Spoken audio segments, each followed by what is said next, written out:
Live from Studio A in PressCorps World Headquarters, this is Zero Dark PressCorps.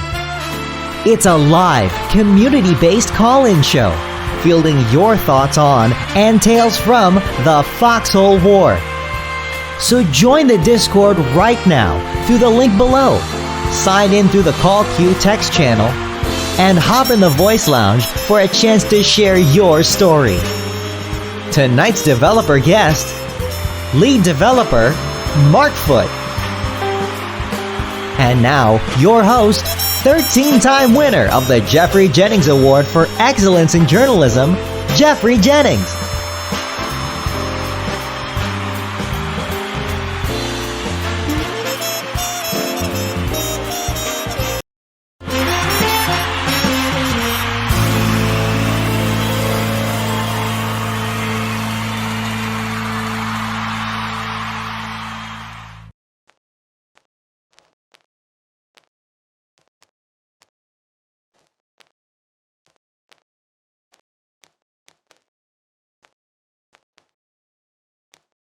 All right, there we go.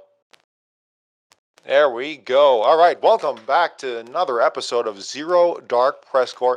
My apologies for being slow on the opening of the call queue. A couple seconds late this time, but that's we'll persevere as best as we can. Thanks for working with me here, everyone. But yes, we are still in the midst of War 75. I think 3 weeks ago. About 3 weeks ago, we had Matt on. It was fantastic guests, a really good Zero Dark PressCorps, as they all are, but that one was really particular one. I think we are close to, I think it's, according to Foxhole stats, 29 days. 29, in fact, just in the past hour, 29 days of nonstop Foxhole. And Mark, I got to ask, how does it feel to have a month-long war finally, thereabouts?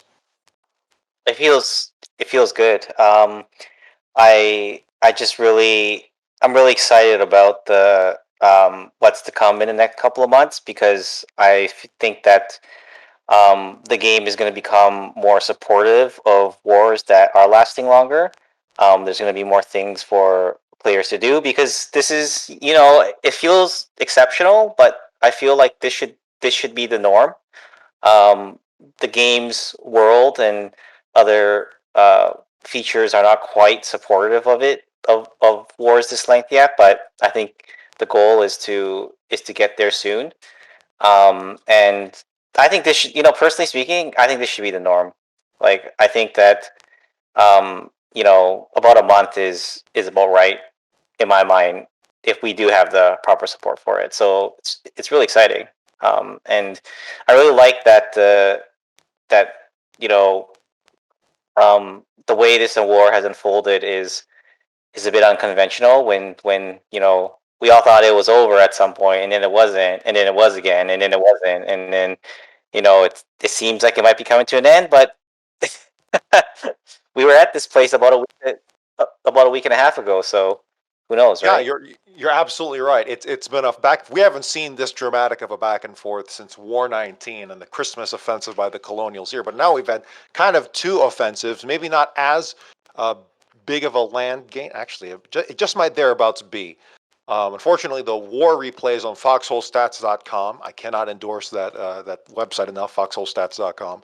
It only goes back to War 34 before that was implemented, so we can't see quite necessarily with War 19, although I don't know if Clapfoot has that information. But we haven't seen this kind of exchange over weeks at a time since thereabouts then, and there are still 4 rockets left to be fired. Whether or not they're ready to be fired, that's up to the respective factions, but it is quite exciting to see how it'll go. Tomorrow is Friday, and the potential for another Warden weekend, the fabled, not very fabled, the apparent, seemingly apparent Warden weekend, the legendary Warden weekend. So will they hold out in about 24 hours time, or even less? I think 18 hours time for the Europeans to get on and start another counteroffensive. I don't know, Mark.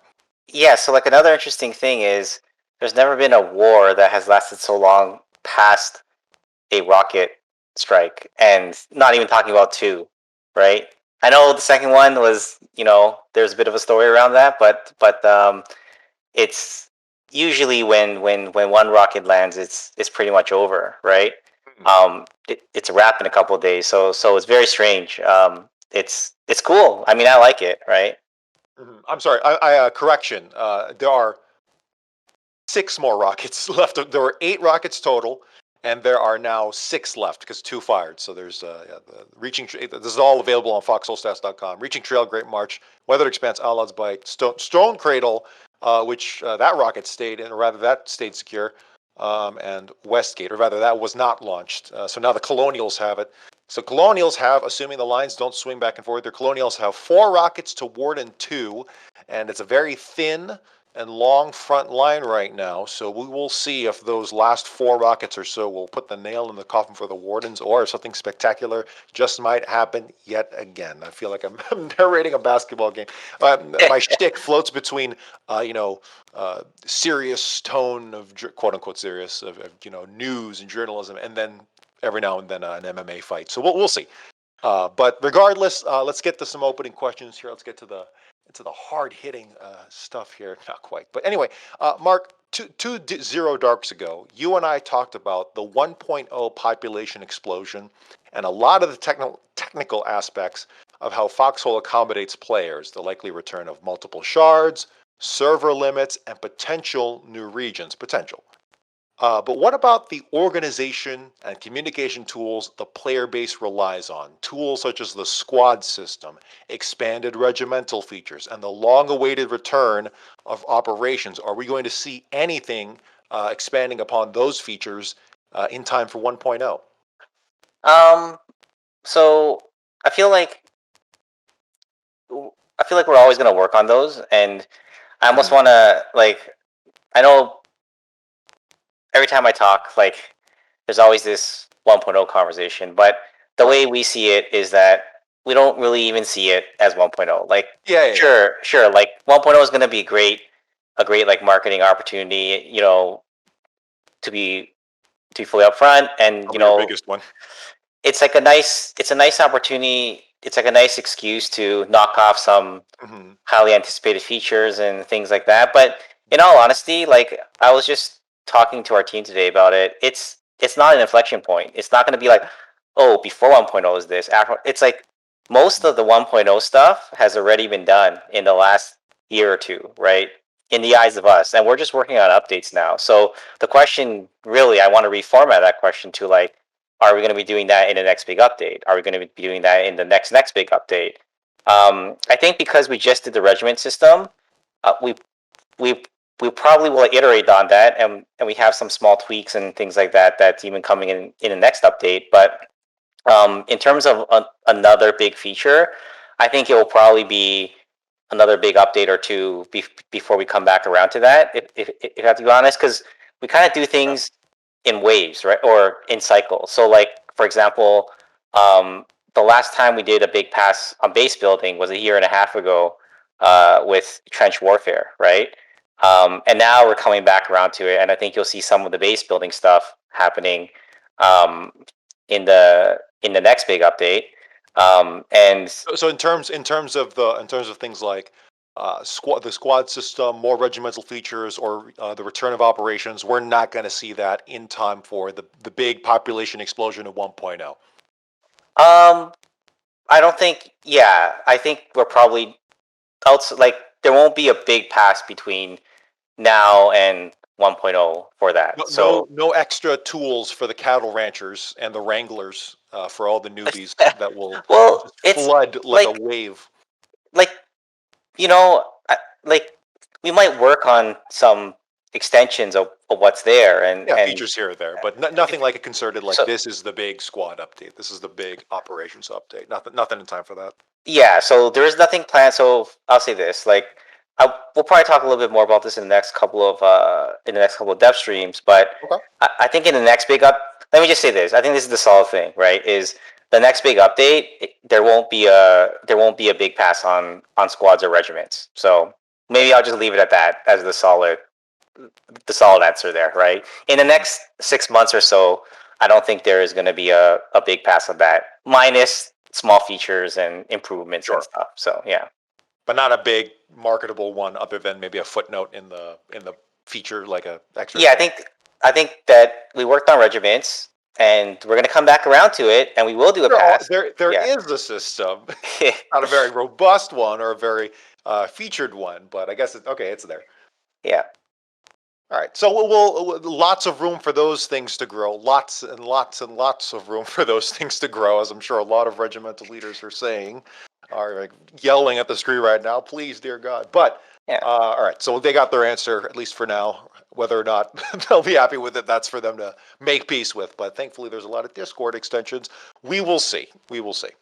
Yeah. So and this other one here, I wanted to give some time for it, so I might get some spicy here. But in your opinion, what are some of the biggest mistakes in Foxhole development so far? So since the beginning, since the combat prototype to now, before 1.0, what would you consider, the biggest mistakes of the development? Things that you go like, yeah, no, we pulled the trigger way too early on that, or yeah, no, that experiment went completely wrong. We shouldn't have even done it that way. In your opinion? Yeah, so I'm happy to talk about a few of those. With the preface of like, it's always hard to call something a mistake when where we're at right now is quite reasonably good. I know everyone has their own complaints and flaws that they see in the game, and certainly for us, we also see those flaws. And the game isn't perfect, but all things considered, I think the game is in a reasonably healthy state, and we're going to continue to work on it for a very long time. So it's really hard to say, I wish we could have changed that, because if we had changed that, we might not be where we are now, right? However, I think that one big thing that stands out is I think that we should have gone to world conquest much sooner, earlier on in development. And my reasoning for that is because, one, we may have set a couple of expectations with players that might have been incorrect, and the second reason is that I think we just kind of wasted some development in areas of the game that ended up not being relevant. So we had that whole campaign mode, and we had Skirmishes? we put a bunch of effort into skirmishes, and ultimately we knew that that's not, the game needs to be one world, right? So we went on some tangents there, and I think that was if we could do it all over again, I do think that getting straighter to the point, we probably would be ahead of ourselves by maybe like 6 months now, right? So we'd have 6 months more, about half a year to about a year more things than we have now, had we gone straight to world conquest. And I think the other thing was that I think that the way we did update 26, which obviously was an update that Logistics update, the introduction of the ratios and whatnot. Exactly. So I think that,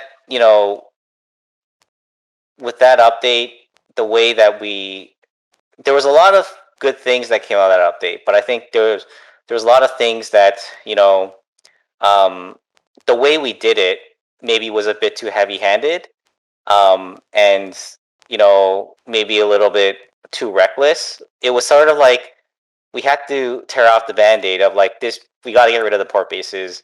We got to change the logistics game. But I think we probably didn't communicate that to players too well, and we kind of, I don't blame, certainly certain players were upset over that update at the time, and I think that was all valid. And in retrospect, I feel that we could have handled that a lot better. But at the same time, I don't necessarily regret it, because what came with that update was the unified world, right? So before that, it was awkward, like squares that didn't exactly line up, if you recall.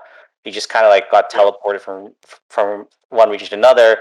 We got cranes in that update. We got shipping containers. We got rid of the port bases. There was so much good stuff in that update. some of the scarcity stuff we did that ultimately didn't work out that well. It was maybe we could have like handled that more gracefully, or at least like had tested that out in a less heavy-handed way. But I think at the time we were at that point in early access where our mentality was like, well, let's experiment with as much as we can, and let's try to get that all kind of like out of the way, right? Which is not something we would really do now, right? Or at least it would be done in a different way, because right now we're pretty much at 1.0, right? It's like I keep saying this. One of the big differences is that we're not going to be wildly changing the game as much. But back then it was the Wild West, right? Maybe too wild. Right. Right? So, we probably could have handled that much better. So, that was kind of another thing. But I don't know. I think those are probably the two things that come to mind. That kind of stand on my head. Do you think the ratios? And I know I don't want this to be like a whole stream of us getting bogged down in the past. But do you think maybe the ratios were too harsh in the beginning? Do you think you should have started smaller? So maybe I built think, up?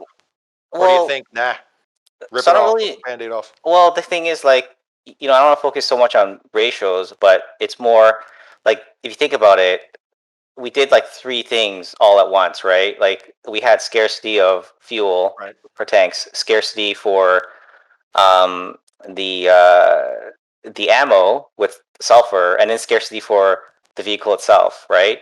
And now we've kind of like only one of those. So two of those things are gone, right? You can just make your ammo, your tank ammo, with scrap, and you can also fuel your vehicles with essentially scrap. And components is the only thing there, but even then, we've dialed back on the scarcity of components, so it's not really even scarcity anymore. It's just it's more like grind at this point, right? So back in update 26, it was literally scarce. Like, if you took over all the regions with the components, the other side couldn't make tanks. And at the time, that wild swing that we were taking, that was a bit of a miss at the end, was we were really excited about the idea. Like, we really wanted this to be a very pure type of player-driven war game, and we thought, well, in a real war, it's like that would matter. If you took over, if you were running out of like, at one point in World War II, Germany was like starving for crude oil, right? And For and everything at one point, eventually. for everything But at one point, for but oil, like, yes, for oil. for like oil, they were starving, and a bunch of the moves that they made when they were pushing into Russia, especially in some of the southern areas, were like they were trying to secure fuel, right?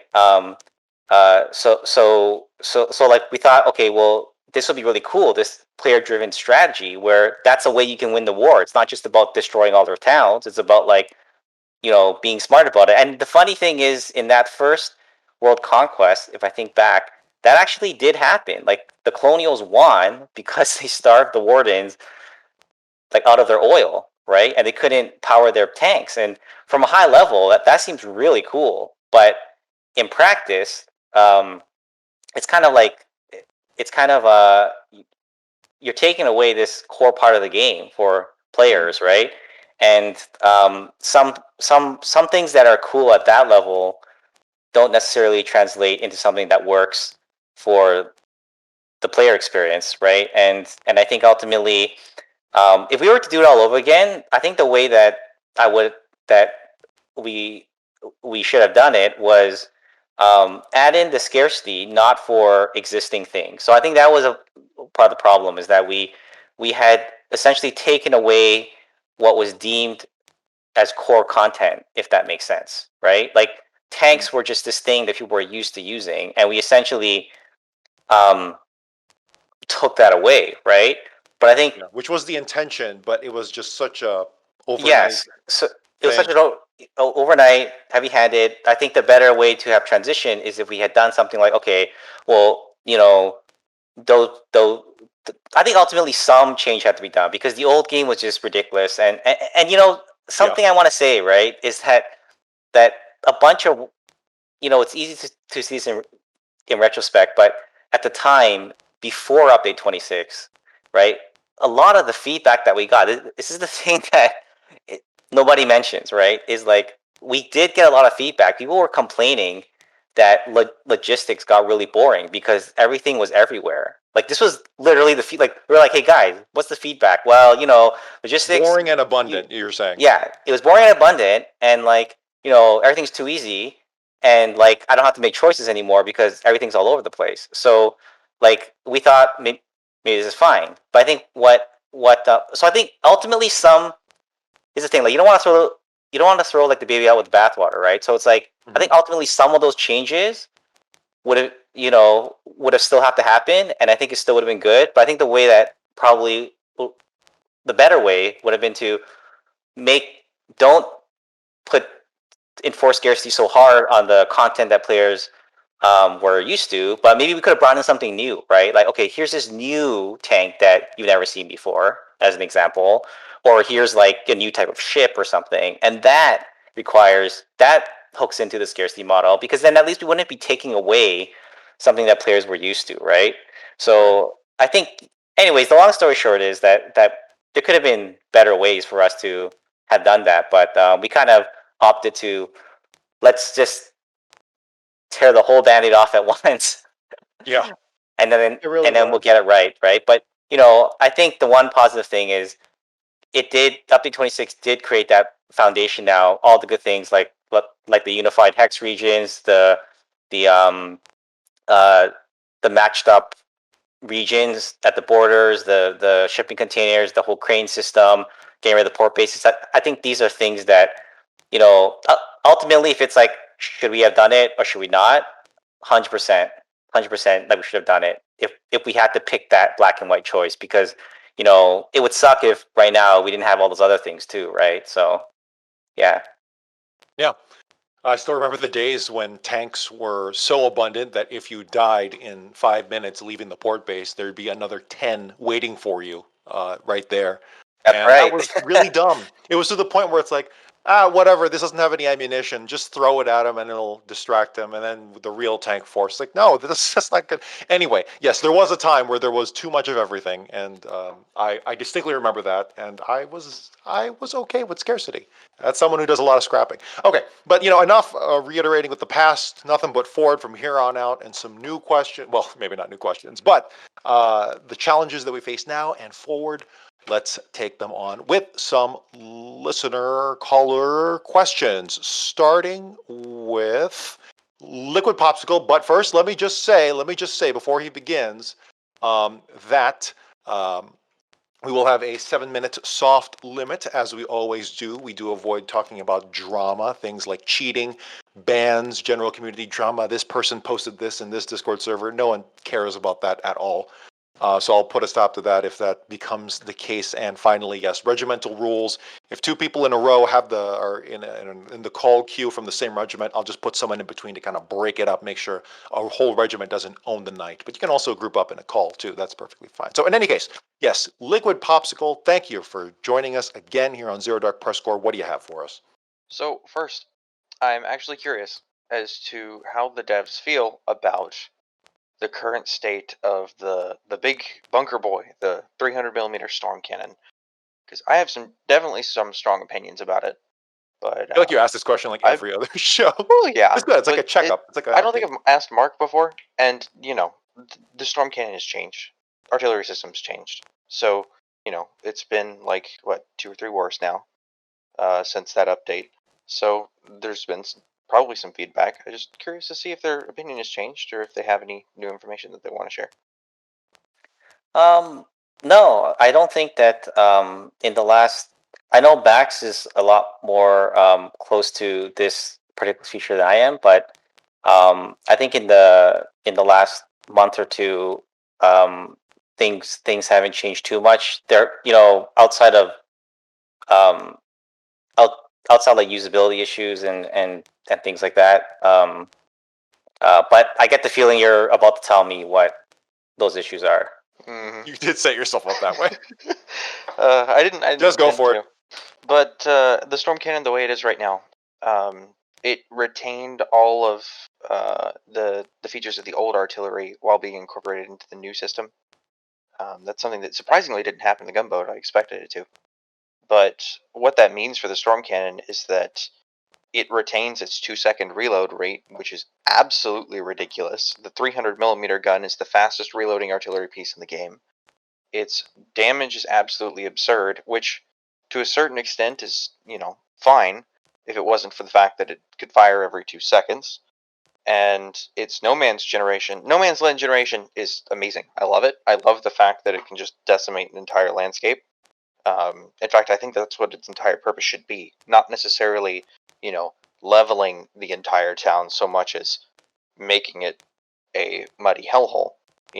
I love that it can just it's a long range no man's land delivery service, but the issue is that number one, with the wind system, it's really hard for people who don't have a lot of experience with math and handmade program calculators, yada yada, to be able to hit something even on the third, fourth, or fifth try, because by the time you're on target, either the wind's moved or you've used so much power that you can't fire anymore.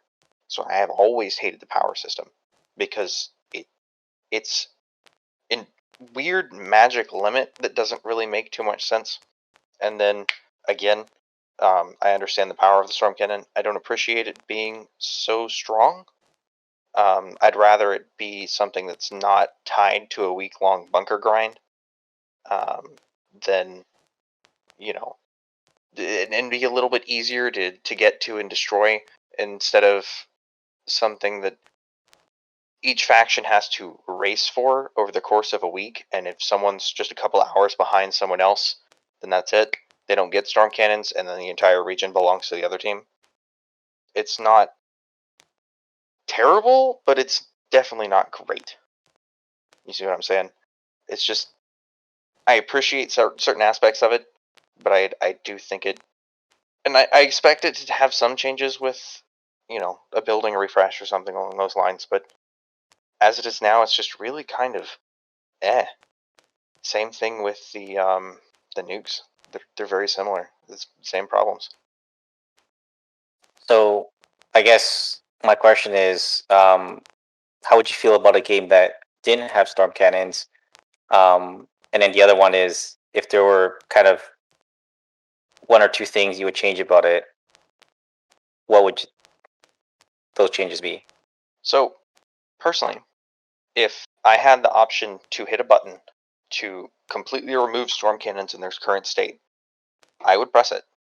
Because the small scale artillery that we have now is much more engaging, takes actual coordination and effort in the moment instead of just setup, and it's a lot more fun and interactive with the front line and a lot easier to use. It's a lot easier for people to get into, right? Whereas the storm cannon does none of those things and can have one or two people eradicate an entire front line on their own if they know what they're doing. And I put up a very long Reddit post explaining a lot of the issues that I find with Storm Cannon.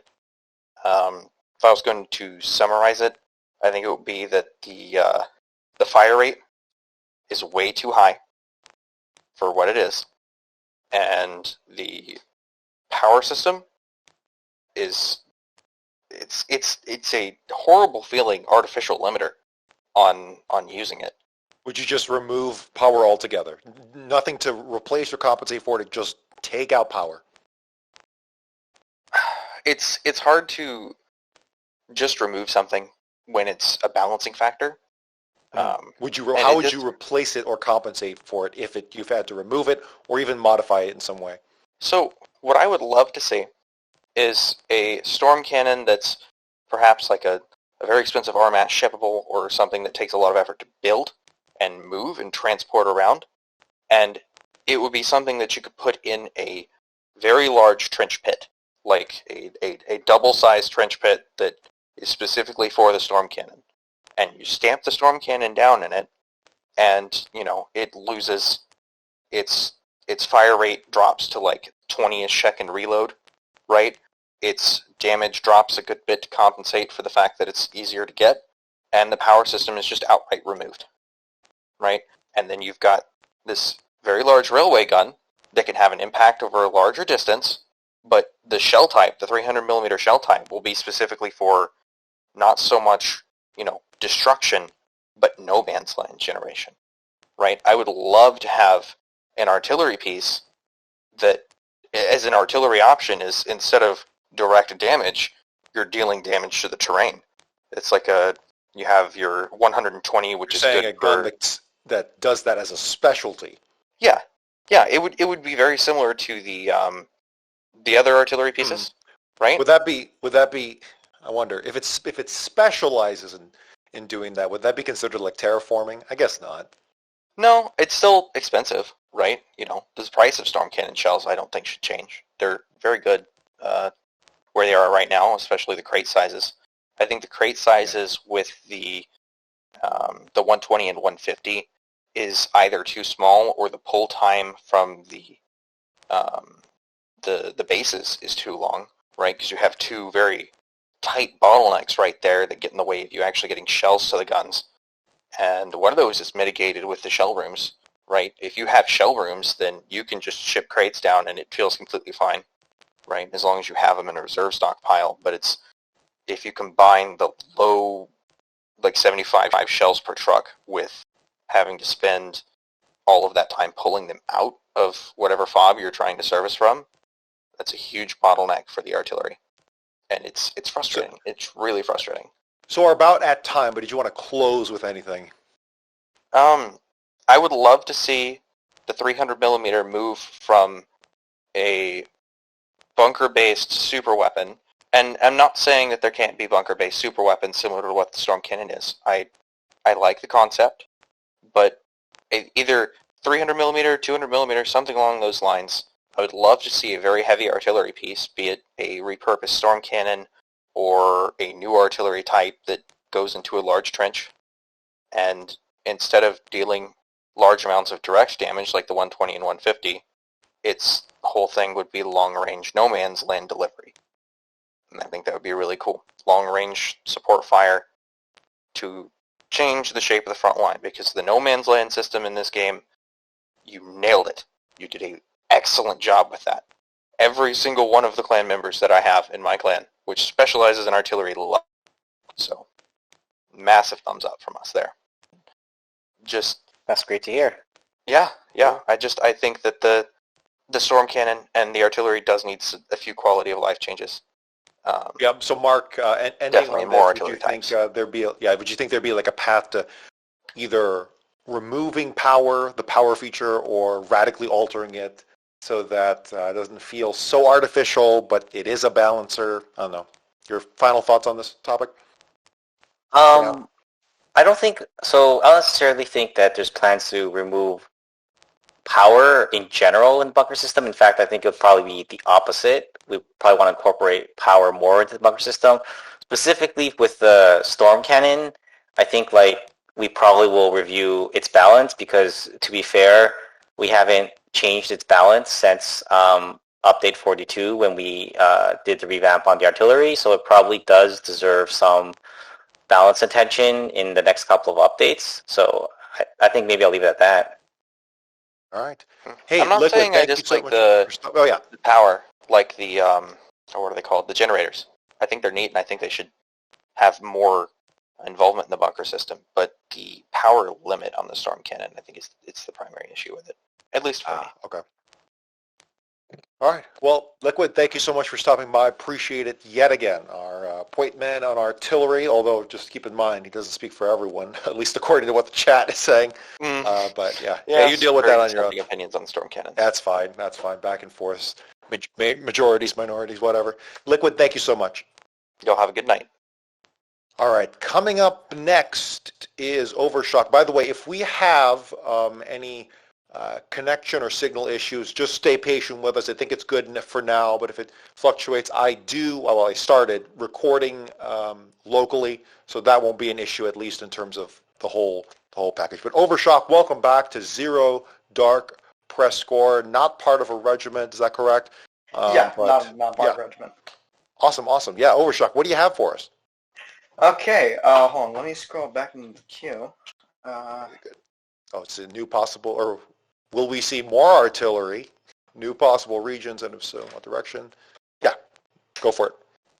All right, so I'd like to start off with Markfoot. I am honored to be here in front of the coordinator of Foxhole. Well, thank you. It's great to have you here. So, first question.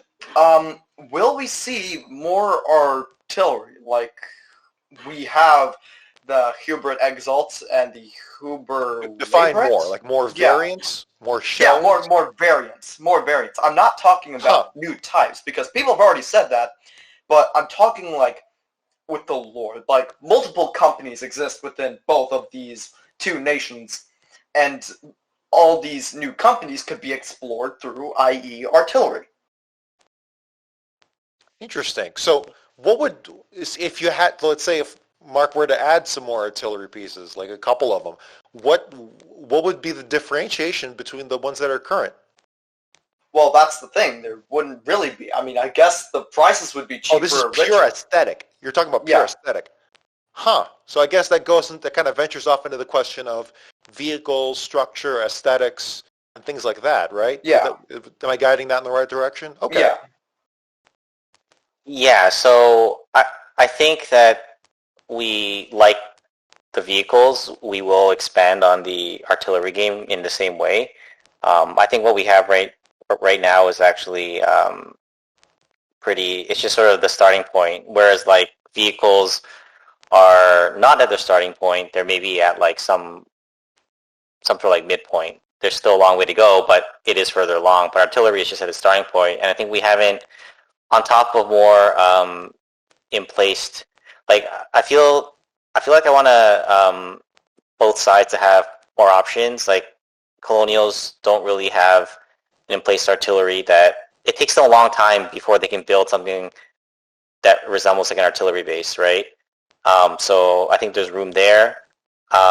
We haven't even explored self-propelled artillery. I think that's just this whole class of vehicle that we haven't even like touched on. So 100%, I think that we're going to see more artillery in the future because it's a neat system that we built in the revamp, and I just think that, you know, like I said at the beginning of this stream, we sort of do things in passes, so I think we'll come back around to that, and I think we will definitely chip away at that with more variants. In terms of just visual only, I think we probably will not have visual only type of variants.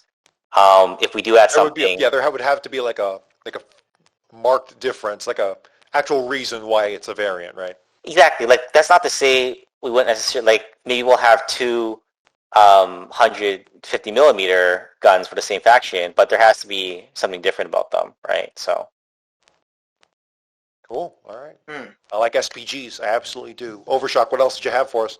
Okay, so will we, like, with the ever-expanding player count and with player queues, not as long as they used to be, but still definitely there, will we see, I already discussed this with Matt, will we see possible new regions, and if so, in what direction? Yeah, so I think if we were to expand the world, it wouldn't necessarily be with the goal of supporting more players, because the thing is, well, okay, hold on. Maybe I'll take that back a bit for 1 second. Expanding the world can serve multiple purposes, and in the future, in the far future, we could expand the world definitely to support more players, and that is something that we could think about. But I think the more nearer goal is to expand the world in such a way where it could go the front line can be a bit more dynamic, and in a sense that the war can go in more directions. Because one interesting problem that we have right now, even with the player count, is if the war ever flips to become horizontal, the queues will just get worse, right? Because you just suddenly are squeezed into a less wide front line. But what we'd like to do is get to a place where it doesn't matter where it goes. You can always comfortably support X number of players, right? And then beyond that, we have to do the multiple shards, but at least within one shard, we don't have this changing requirement of like, okay, well, when the war starts, or when with this frontline configuration, we can support this many players, but if it ever goes in a different orientation, we're kind of screwed. So that's probably the first priority, is to fix that problem. And I also think that having more depth in the world allows the front line to move a bit more often. Right now we're kind of really crammed, and even in this long war right now, I was talking at the beginning of this show about how it's great that it's a 4-week war, but if you think about the front line, it has been moving, but it's only been moving in these very small steps, right? It's like, the front line moves a bit, an endless shore moves back a bit, and just kind of keeps, there's not too much room there if you think about it. It just, you can move by a couple of zones, but there's not enough depth. But if we have more depth, then the front line can move a lot more drastically without it necessarily being the end of the war, right? So I think that's what we're more interested in, yeah. Yeah, and I guess there is somewhat of a solution to that, but that's for another call. Well, I guess so. Just to clarify, in case I missed it, if there were to be region expansions or additional regions, they would be north-south along the existing world map. Yeah. That's kind of what my main question was, and I'm sorry that I steered off that. That's probably that would be the priority. Yeah. Okay. Yeah. So it wouldn't be like a whole new continent with a whole new 16 regions or something. At least not. Yeah, that's not the current plans for in the. I mean, I think that would be really cool. First of all, I think so too. I think that solves your multiple shard problem right there. I'm just saying. I've only been saying it for a couple weeks. Well, I think that's a cool way to solve.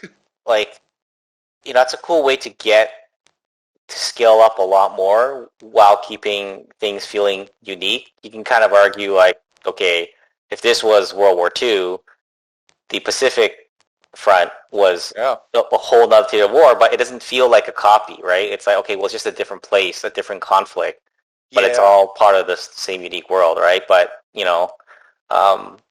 knows, right? Here's the thing, I'm just, right now, especially recently, I've just been so excited because, these are things that can be done, and we're going to be, working on the game for a very long time, and things we talked about a few years ago that were just like, hey, wouldn't it be cool if this happened? Now they've happened, and similarly, the cool things we're talking about now, wouldn't it be cool if this happened? It could happen, right? So.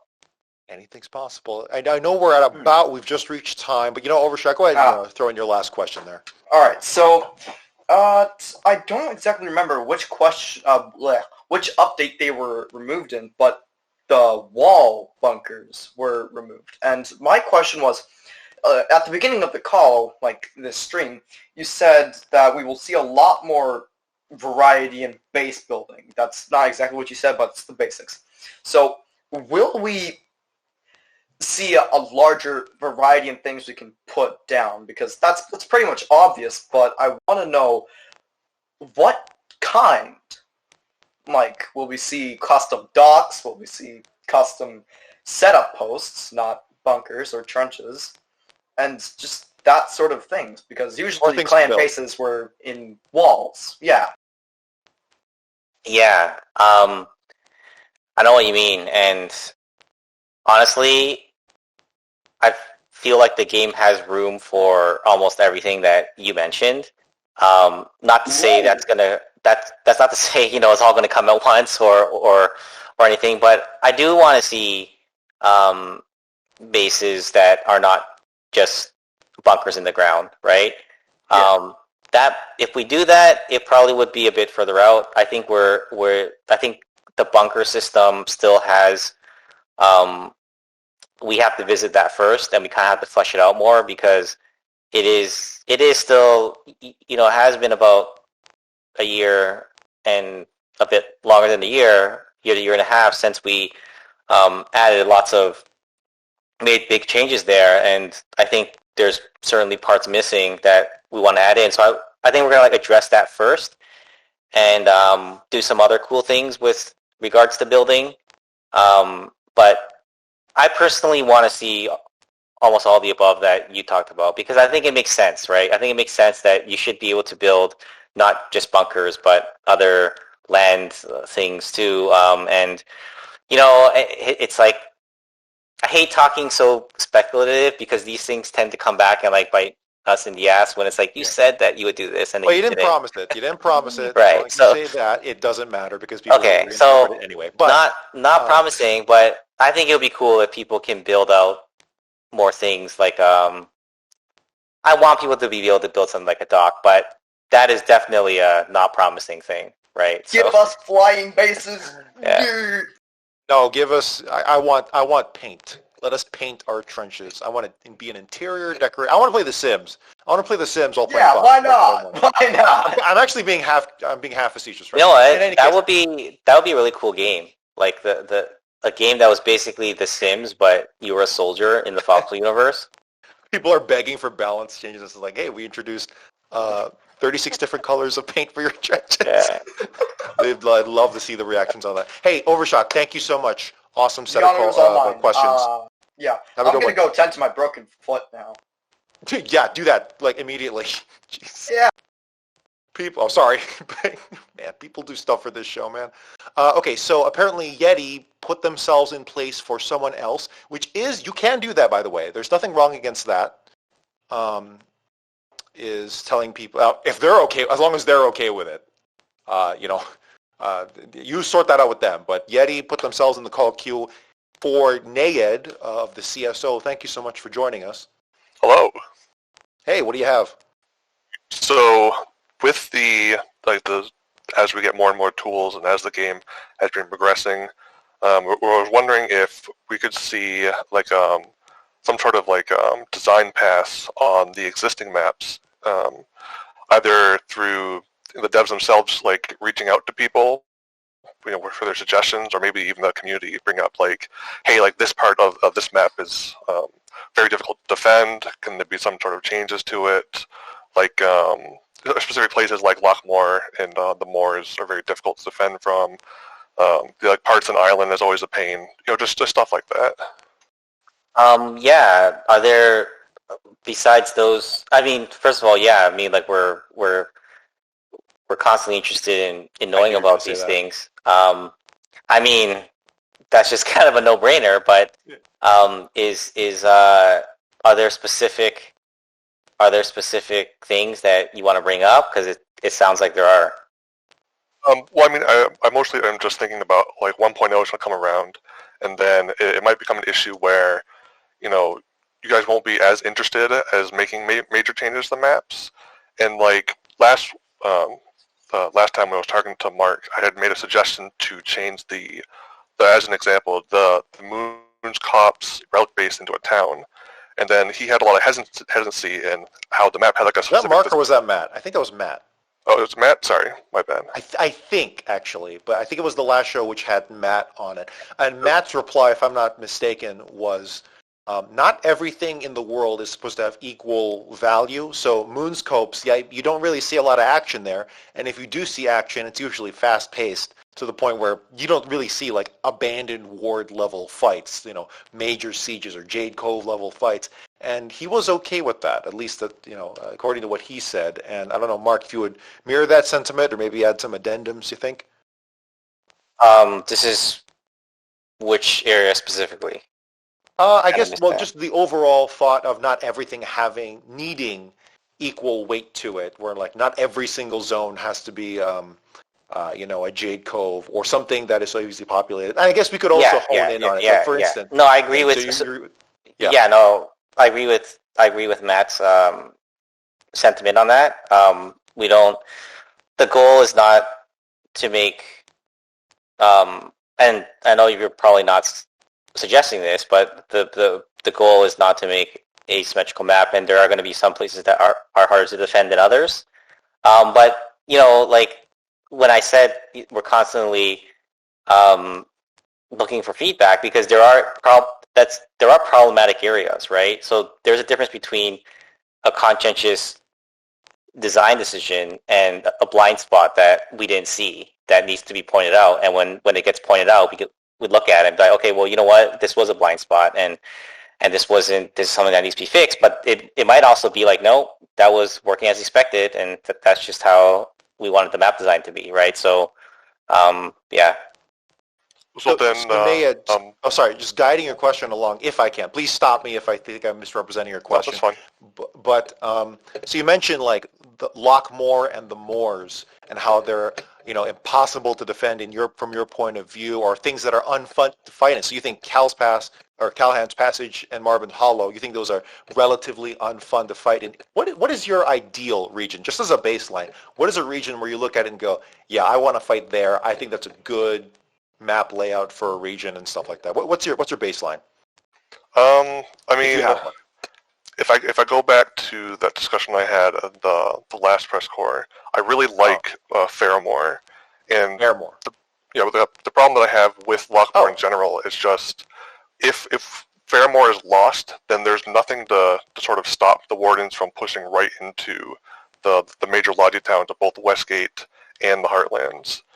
And the reason why I had suggested swapping out one of the relic bases for a town is because it would just sort of stop the advance, just slow it down, at least at the early game, but without having to rely on bridges all the time. And that's kind of the reason why I like Lockmore more.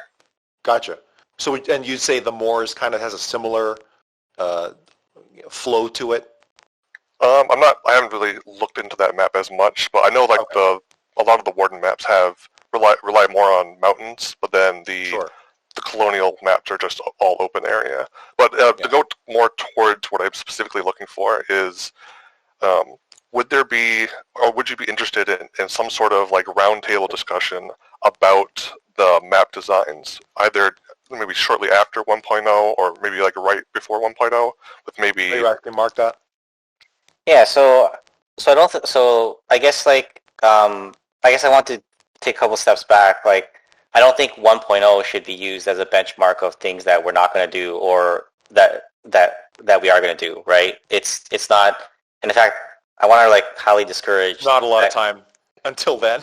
Like, there's not a lot of features to cram in. No, like that's not. It's just like it doesn't matter if it's after 1.0. There's no rule. Like we can revamp the whole world if we want to after 1.0. I'm not saying that's the case, but I don't want that to be used as a benchmark of like, well, it has to be done by 1.0 or it's not going to be done. Like if it is after 1.0, literally the month after, it's like these are some problematic areas. Let's just fix it. And an example of some of the changes that happened in Heartlands previously, because Heartlands used to be, it still is very open, but we did find that it was kind of difficult to defend. It was too open, and to some degree, it still is by design like that. But if you notice, we had put some more towns behind the bulwark, and we kind of pulled in the blemish, so it's kind of deeper in behind the wall. We sort of made these changes. I don't remember exactly which update, but this was like maybe late last year around. This was sort of an example of like, okay, we saw some feedback, we looked at the map, and we changed it. And in Godscroft, we also made, some changes to that, some pretty big structural changes to that map as well in the past. So, it's like, I think that,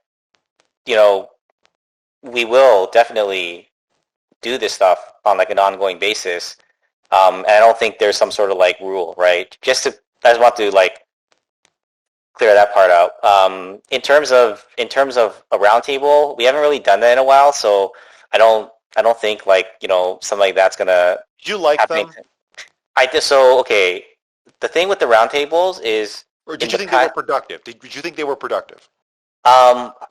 In the past, I think they were, because the community was much smaller, and we were able to.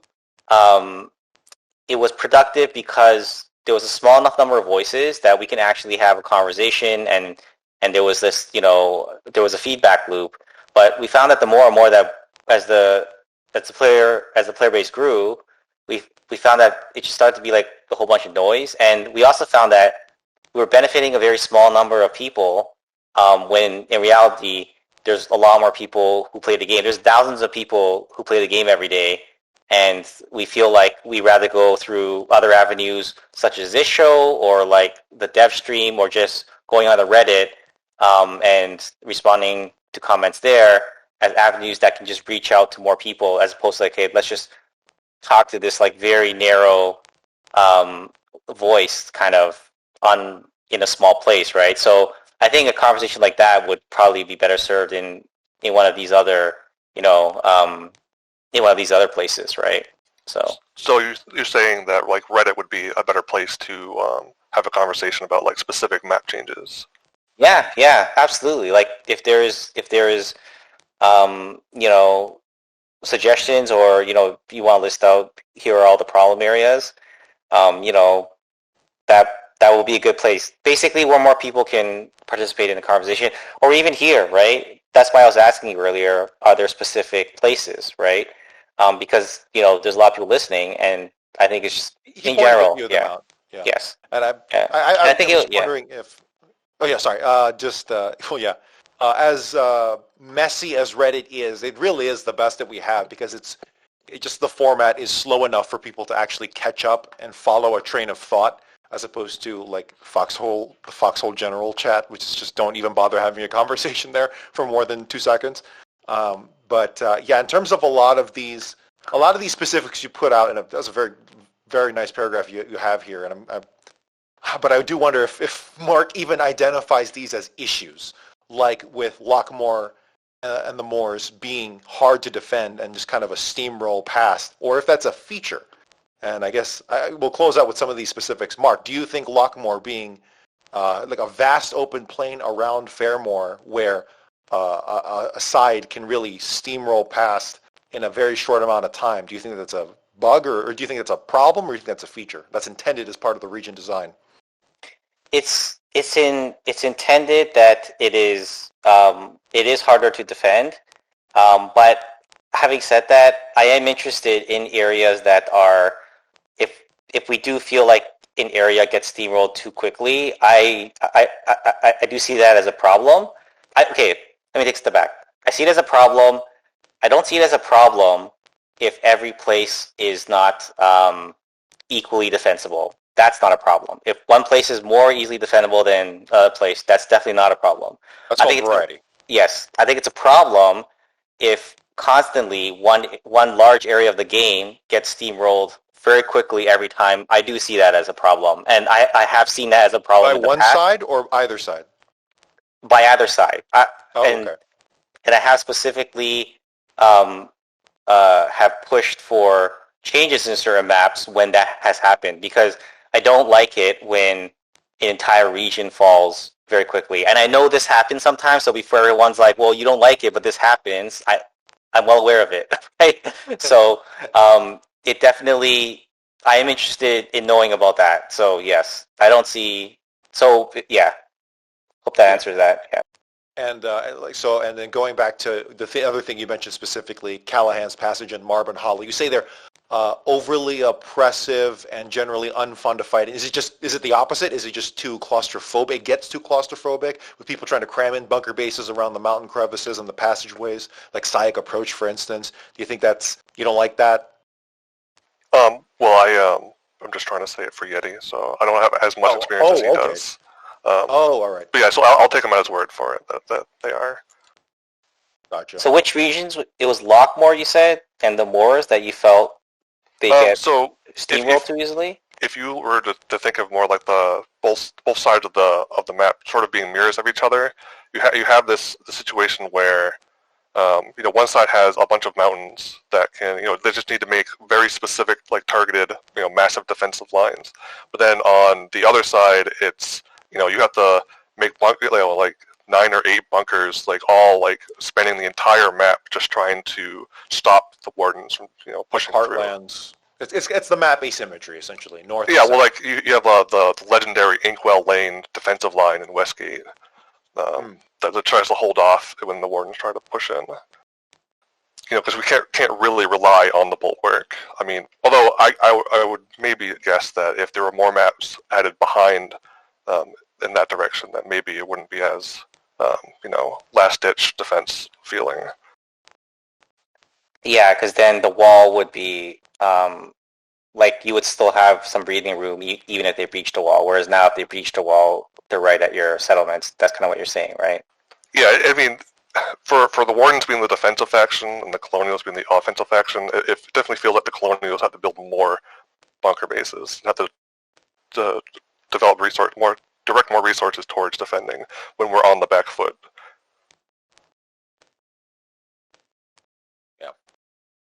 I think we'll have to end it there. I know we could. I would love to keep going into this topic because there's a lot of conceptual things. It's a philosophy things. I would really like to unpackage, but I think that unfortunately, especially getting into specifics, we'll have to end it there. I know we went over, and I know I derailed that a couple times. My apologies. I was just curious. That's fine. That's cool. Naya, thank you so much again for your question. Naya did the CSO. Appreciate you stopping by. Yep. Thanks for having me on. Thanks, man. All right.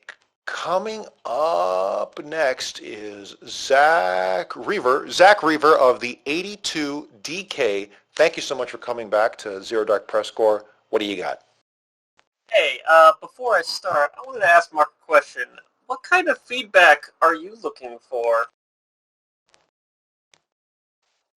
Like, in general? Yeah, like, what's the kind of feedback that you always wanted to get, but, might not get? Or what's your favorite feedback to receive? Well, this is a bit selfish, but I do like feedback on parts of the game that we're currently planning to work on, or because it kind of helps. In fact, sometimes it's like, like I said, we work on things in cycles. So sometimes for example, in like the artillery update, it was great at the time when we were working on artillery, when we were getting artillery feedback. It's like, great, this is like exactly what we're working on right now, and it helps, right? Whereas it's like more difficult to process when we're so focused on working on one part of the game and we get feedback on this other part of the game. It's still, helpful, and we still need to know about it, but it's a little, if you're asking me what is like something that I like, right? That's my selfish answer. It's feedback on things that we're working on right now, right? That just sounds efficient. Yeah, that sounds efficient because, you just made a thing and you want to find out if the thing is reading pretty well. But I guess I can kind of work that into what I was going to talk about. Let me guess. It's about the tech tree. I actually had that on my list, but this time I was going to talk about building and quality of life things. I could talk about the tech tree if you're interested, though. I think I'm good. Nah, I think I'm good on that. I will say there are a lot of nice Someone else will, I guarantee it. There are a lot of really nice feedback on Reddit, though. But this war, I'm pretty certain this has been the longest war so far. Yes, it is the longest in history. According to FoxholeStats.com, 29 days as of 2 hours ago. Yeah, I will just say a lot of that is on the backbreaking efforts of the builders, especially on the Warden side. So many bases were made this war, several layers of concrete defenses just to hold ground. It kind of feels like we're always on the back foot here, but more specifically, in the situation we felt in, we were just getting pushed back, but all of our builders is like, okay, we're just going to build up and hunker down right here. And as I see them building their bases and losing their bases and then giving their feedback on Reddit, I'm just thinking, like, I know how much work it takes for them to get through that, and they have not gotten a quality of life update in a while. Do you remember a while back I kind of skimmed over some building management tool suggestions, like a very short, brief talk about it, like third G supply? I vaguely remember you talking about the third type of G supply. Yeah, just to elaborate back on it, like the main thing with decay management is it always feels like we're essentially taking care of a child. We're always making G supplies to feed this giant base that we made, and every day it's a constant effort just to keep a base that might see action. The biggest thing that every builder just hopes for is that one day their base will see action and it doesn't just die in 1 second. That is the biggest dream of every builder, because up until that point happens, they're just spending day in and day out just taking care of and maintaining that base.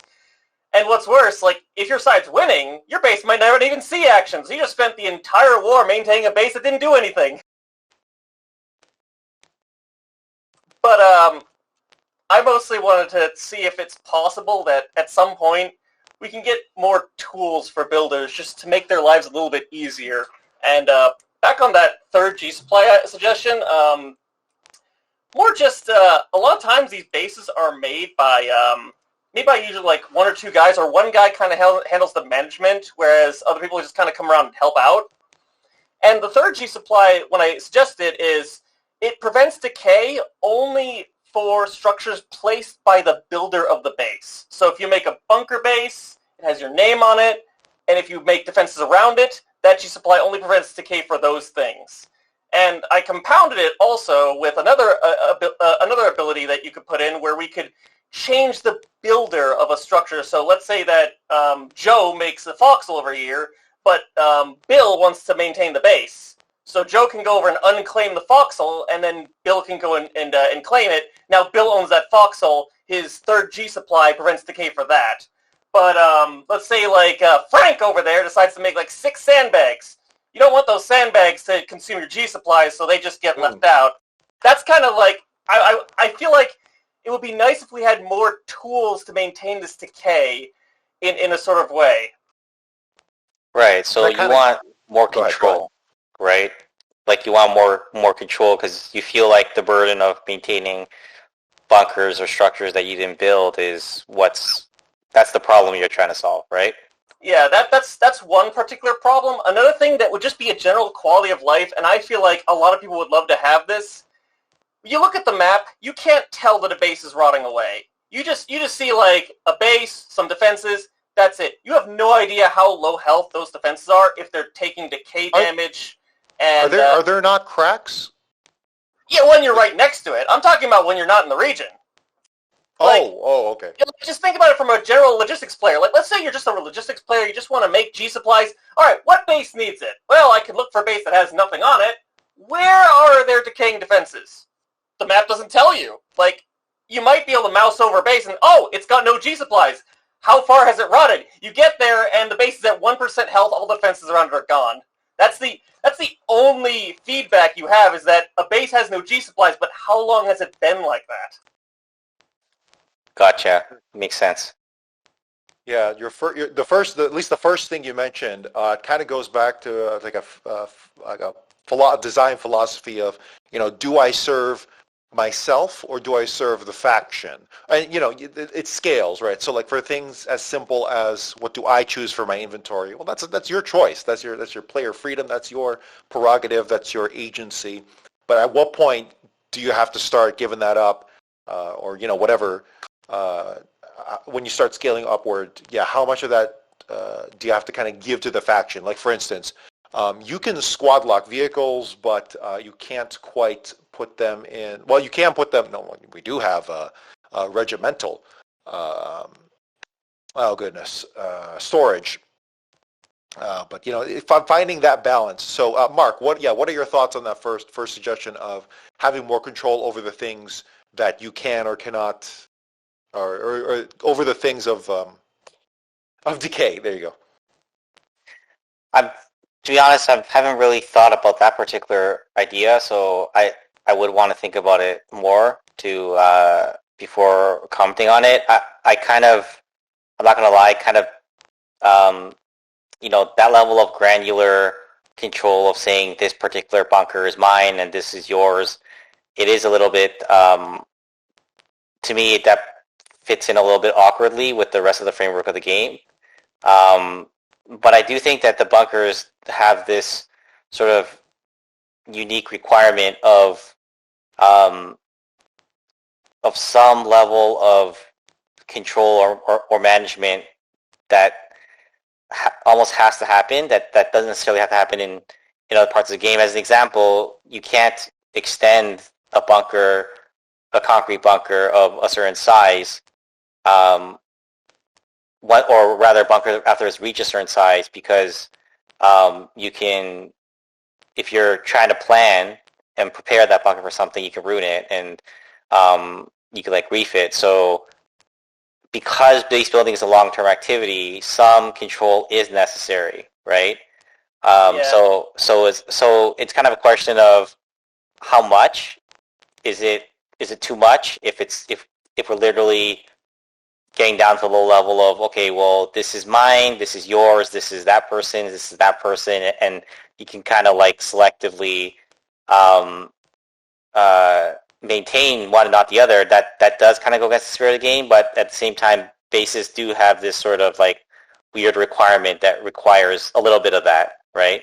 Like the main thing is I wouldn't mind helping people support their bases. It's just because of the way that G supplies work and making them, it often feels like if I'm making G supplies, but this guy is making bases that are so massive and consume G supplies so much, I gotta wonder, is this guy's base worth maintaining more than that guy's base? And it just gets to the point where we just kind of have to decide for ourselves, and this is where the notion of builders essentially have to supply their own G supplies because they understand the costs.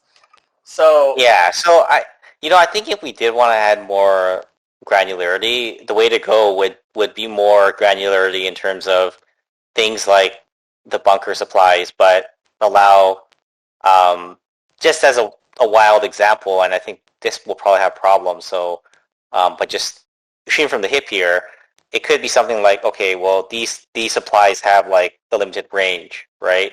So we're not like necessarily supplying tons like this huge area. I just care about this stuff.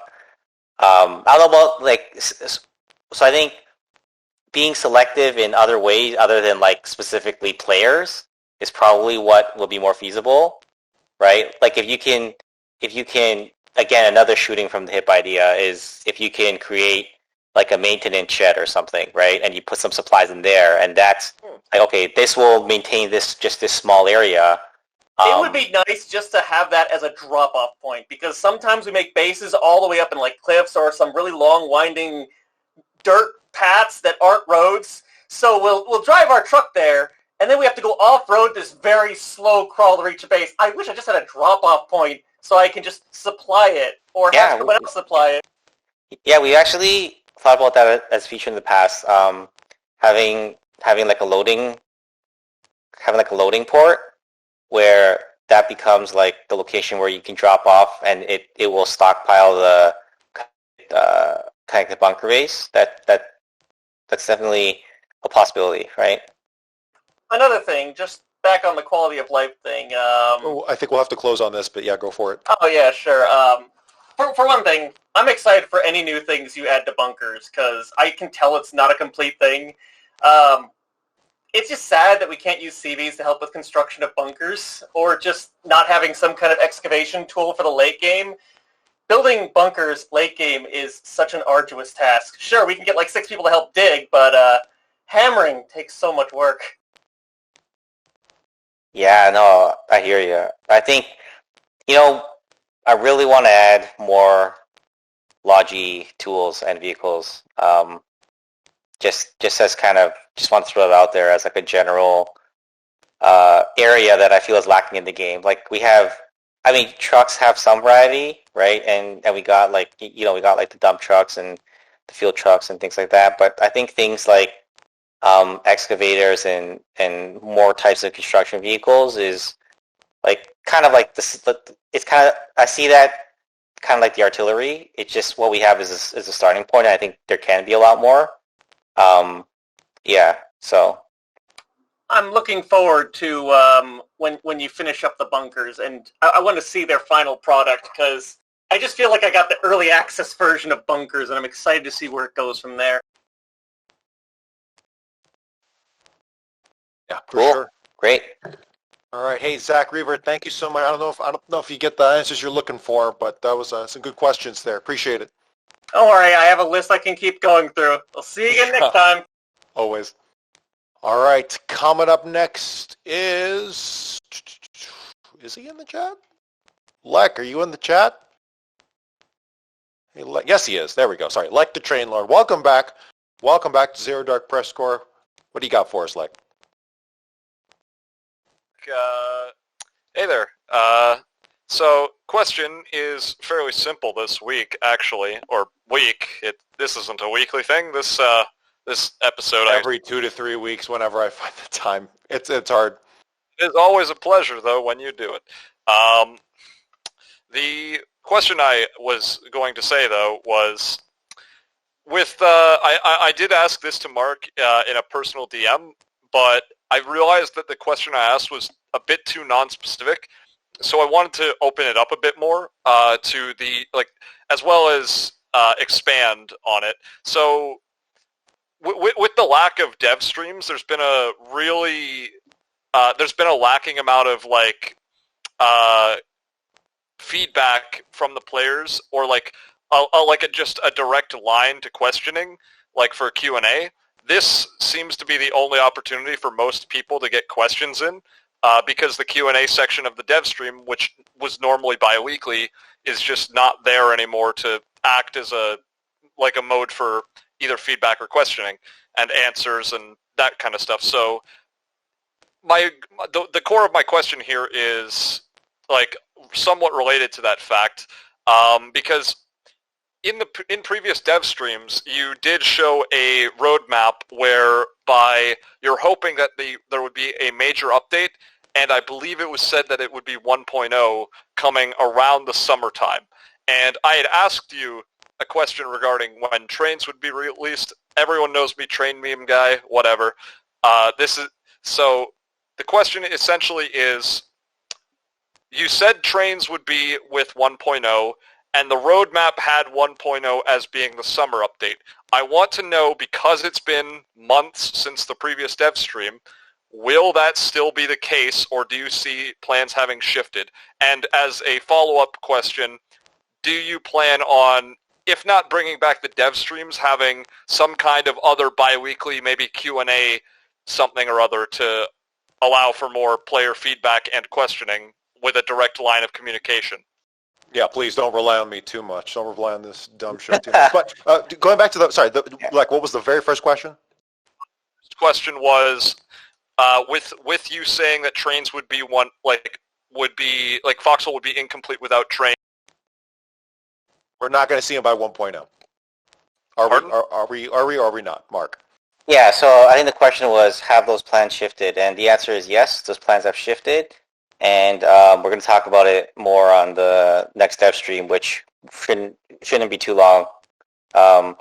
And to answer the second question, I don't think it's... I'd like to see more dev streams. So I think that it's been an awkward couple of months.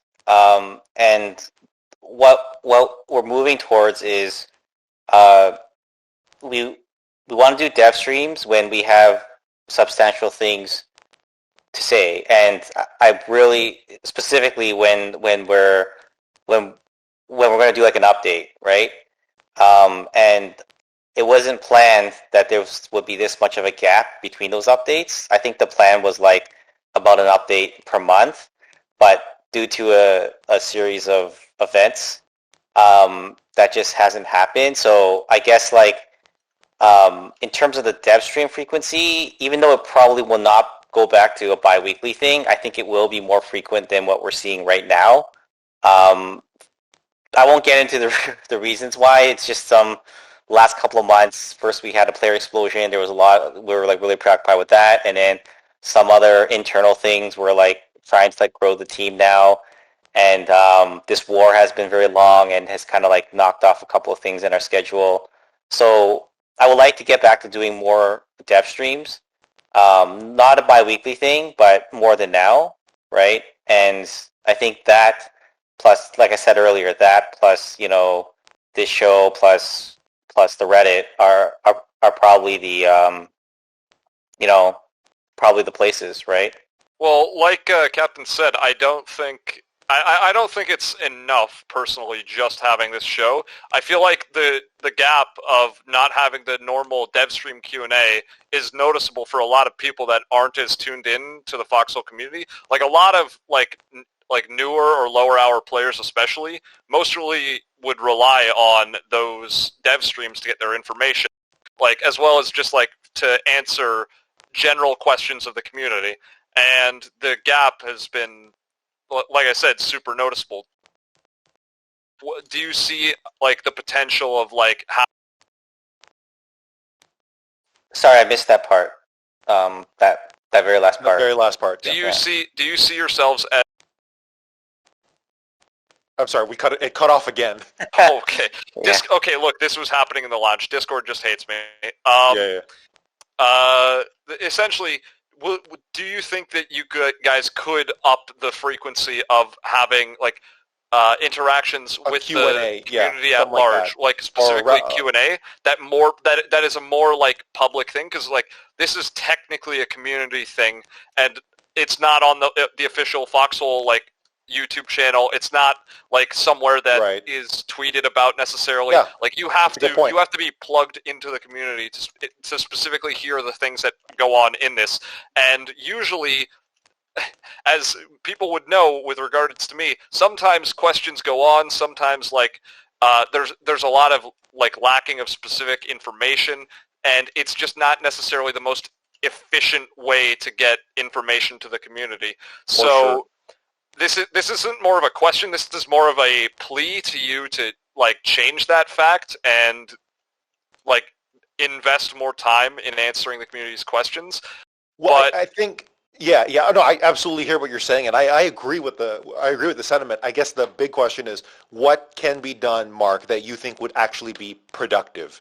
Because, going back to before you stopped doing the dev streams every 2 weeks, which I did used to love, like that was a great touting point for Clapfoot, which is, these guys are so transparent. 1 week dev stream, the other week dev blog. It's really cool to see that level of interaction. But unfortunately, at least from what I was seeing, those were back in the days when you had something brand new pretty much every week or every other week to show. It was the real simple stuff like, hey, new gun. Hey, we made a tank. Now these are big philosophical design things where it's like, hey, we made a tank like a couple years ago. How do we make that tank fit in with the economics and the balance of 17 other tanks in a war that has lasted 30 real-life days with building and all these things, no man's land, and all these things. So what can be done to kind of, hybrid that? Like, can we see Matt's questions? Can we see a round table, something like that? I don't know. Yeah, so I think that that's good to hear, and maybe that's something that I'll bring to the team, and we could talk about further. I think that the dev stream is a good place to do that, and like I said, it would be nice to do that. Getting back to almost like a monthly schedule would be good, and maybe we should have a longer Q&A session for those dev streams just to kind of make up for it. But I guess maybe to ask you, are you kind of looking for some sort of like a return to like a bi-weekly type of thing? Like, is that more what?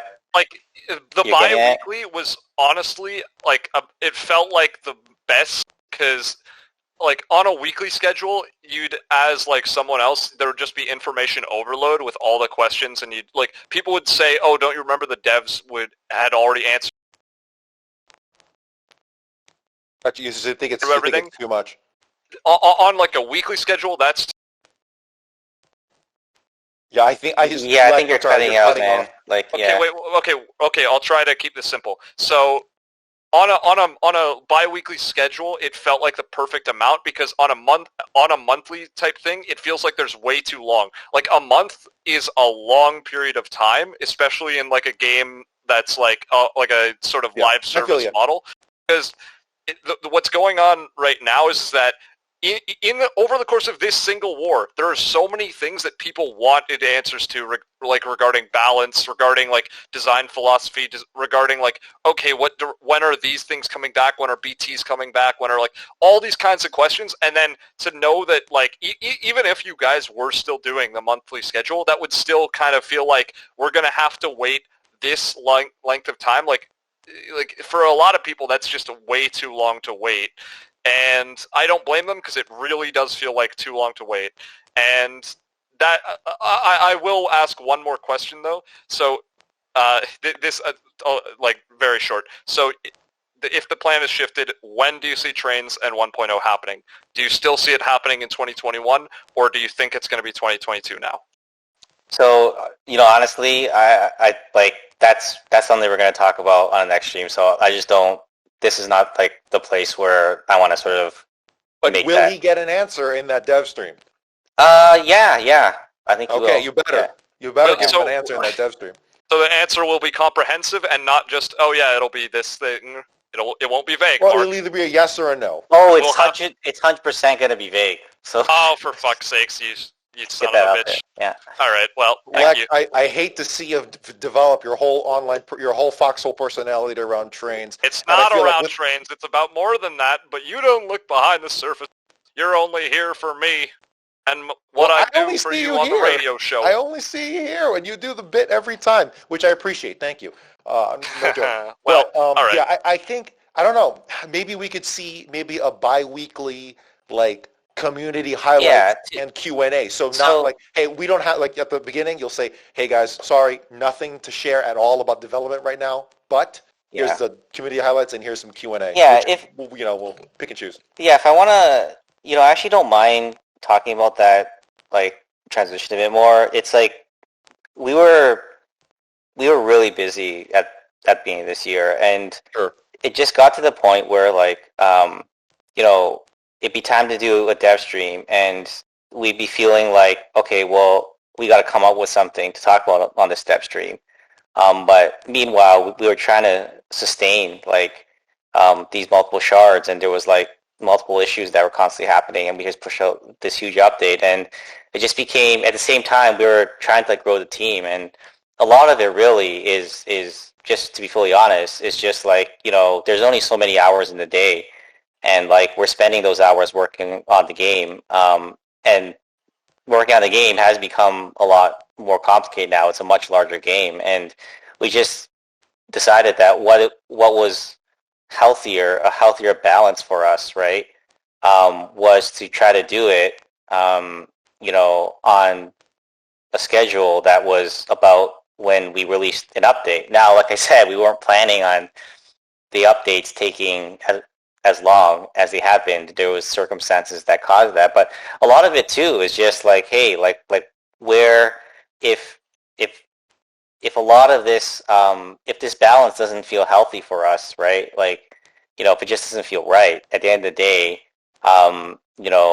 we gotta pick something where it's healthy enough that we can continue working on this game, and we intend to do so for a very long time. So picking a balance between what we used to have and I think what we have right now is kind of probably, where the challenge is, right?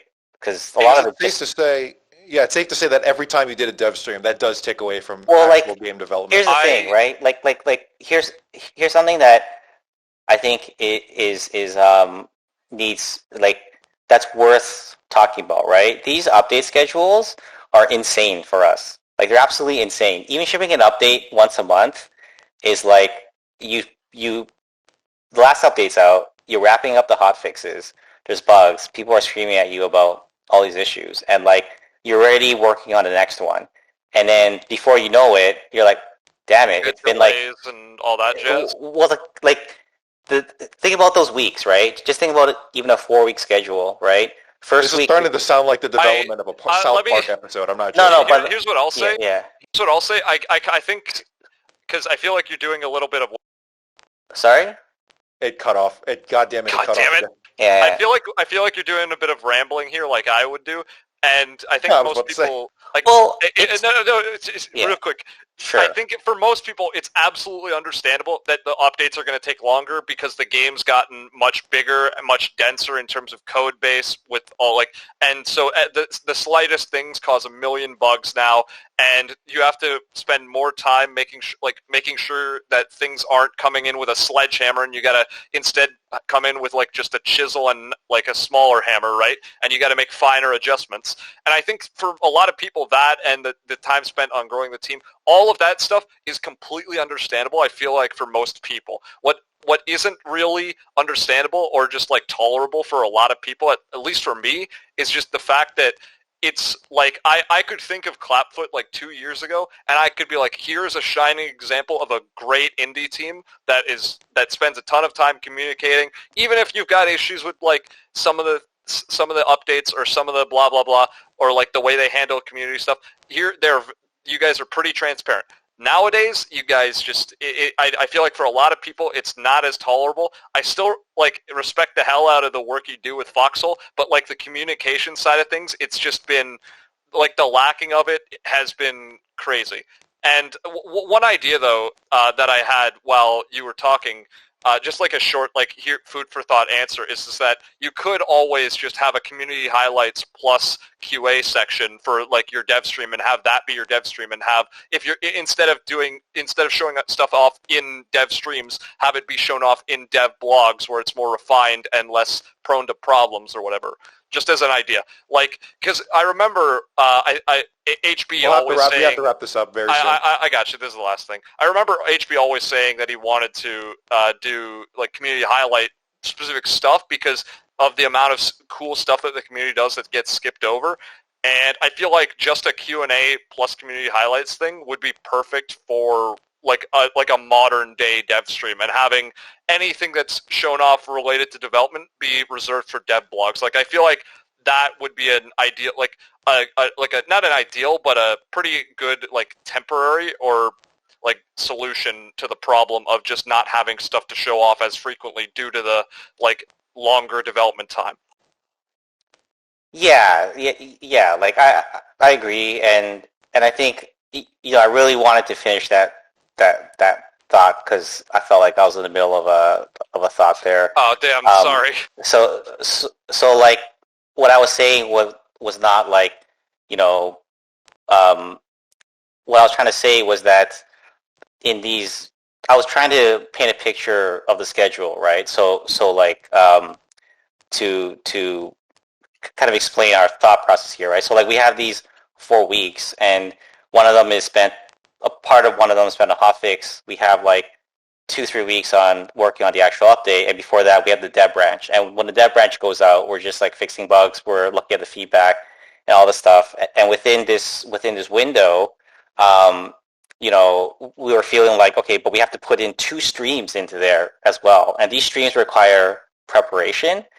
And we just felt okay, what is going to serve the game better at this point? What is going to serve players better, right? Is it going to serve players better that we sneak in another stream so we can try to talk about the game more? Or is it going to serve people better overall if we can spend those 2-3 days fixing more bugs, working on the game?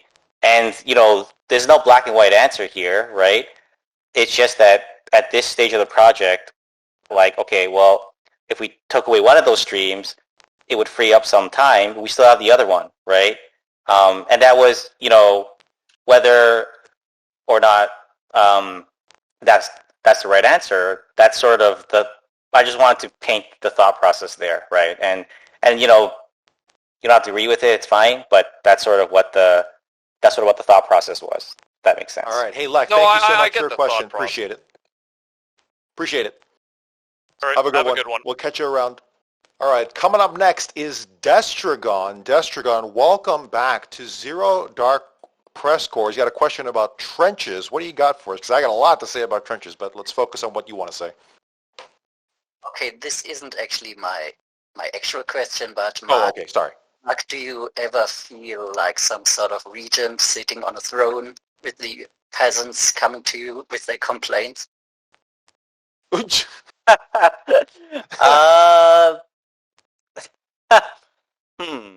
have to think about that. Sire, how dost thou feel about trenches? Yeah. Yeah, to get to my actual question, I wanted to talk about probably the most divisive topic in game, and one where I have found many times, like, people having actual heated arguments in the game, Yeah. which often end in team killing, stuff like that. Hmm. The thing is, I've heard the developers talk about how proud they were of having implemented this feature, the trench digging and stuff like that, and it can really look really cool, stuff like that. Like, in the second server, I saw new players make defenses, and they were like trenches with barbed wire and tank traps and everything, and that looked really cool. But like, every veteran player would go and say, that's not effective, that's not efficient. You should be spamming rifle garrisons or whatever. And I guess, the two issues, I guess, are that they are just not as effective as automated defenses, and that they can easily be infiltrated by enemies and used against you. And I've seen it go so far. I mean, people hate trenches so much that they destroy even the trenches that are actually useful to them. Like, once there was, once I saw like a trench where we could throw HE grenades at a relic base without being fired back by the relic's machine guns, but somebody destroyed it anyway because it was a trench. And like, during winter, when the infantry needs trenches to not freeze to death, people destroy the trenches anyway and stuff like that. Yeah, I've noticed a lot of that too, where to the point where some veterans, particularly on Reddit of all things, they say, yeah, if you see trenches, run them over. If you see someone digging trenches, shoot them. And it's like, nah, that's not good. Now, I will say, I think the developers have, they've implemented the trenches not in a very intuitive way, or rather there are critical features, such as being able to remove trenches or trench husks and the bounce things that have led to those problems where people are saying that. So do I think trenches are completely broken, or do you think, yeah, you should be shooting people who are using or digging trenches? Absolutely not. I would never advocate for team killing in any situation ever, period.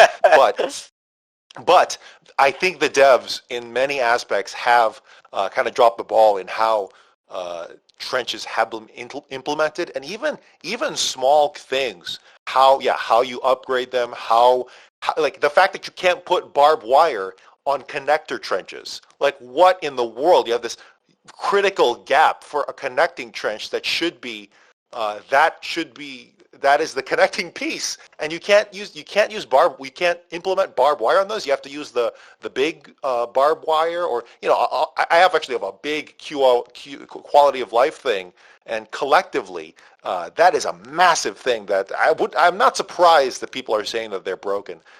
So Mark, what are your thoughts on really all of that? Now, of course, the classic answer, which is yes, trenches are always, you're always looking for feedback, you're always looking for quality of life things. But is there anything in particular where you're looking like, yeah, no, we should probably change this very soon? Any feature, any aspect where it's like, yes, I want to change this mechanic?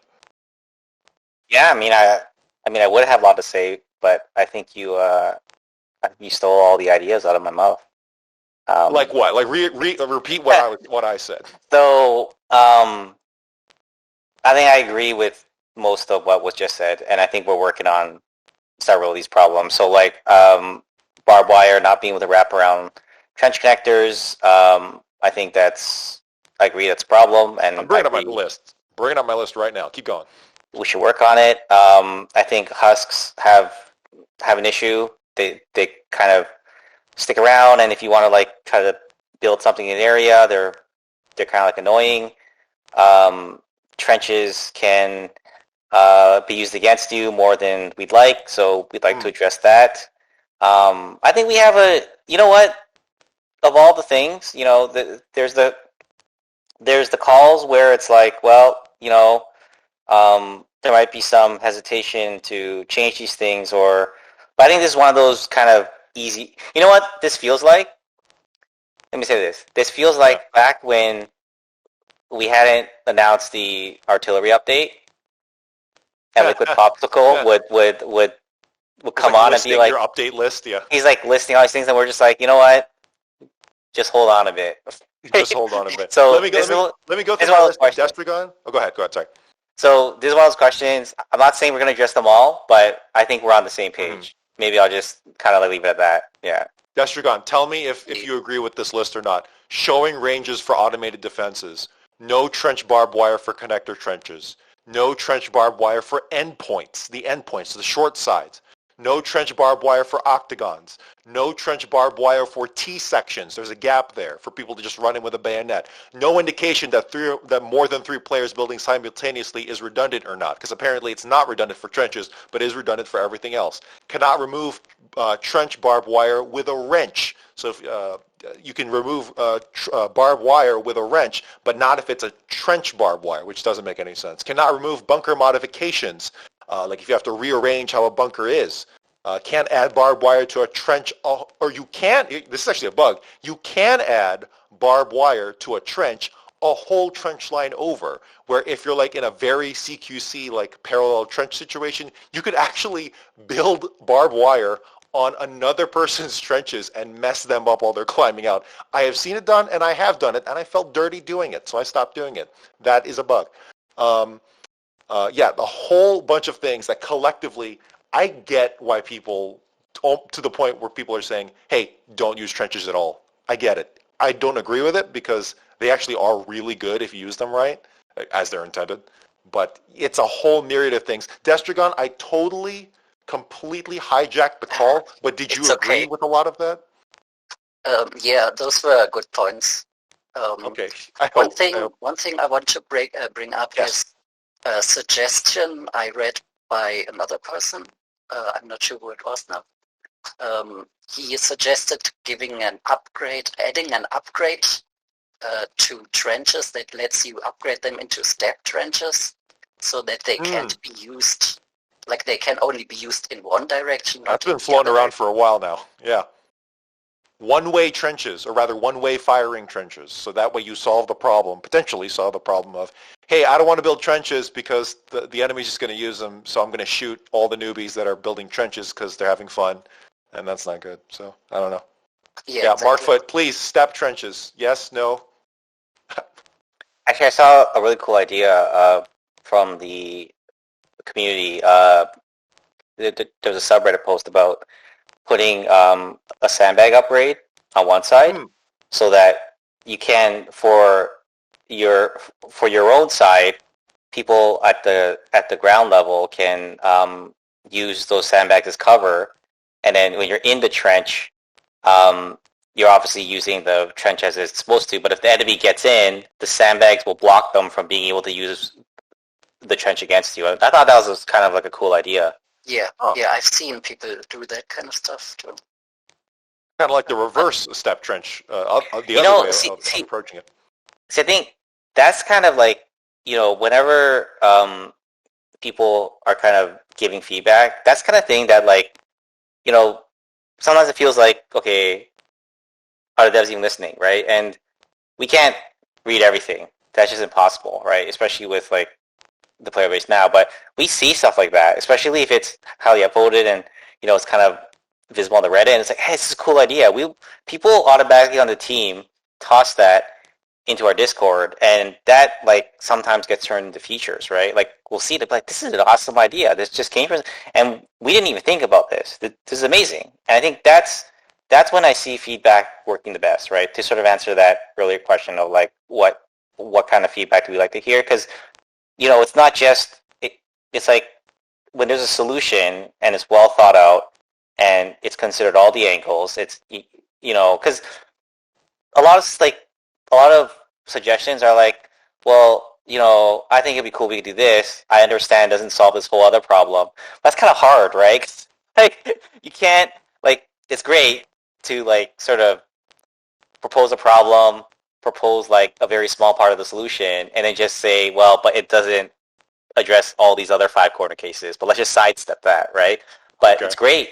It's great when it's like, oh, here's this cool idea. It totally solves this problem. This is awesome. And then people talk about it, and it's like, hey, this is great, right?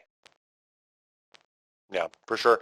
But hey, we're waiting on them. We're waiting on all those things I listed, and there's actually been a flurry of really good suggestions on Discord. With like, oh man, I wish did I save it? I probably didn't. It had like pictures. It was like the best formatted suggestion I've seen in ages. You had to have seen it. There's no way. If you didn't, that's criminal. But it deposited the idea. But thinking about this too, where the rifle garrisons, instead of being like massive foxholes that take up an intersection of trenches, essentially you can't walk through them.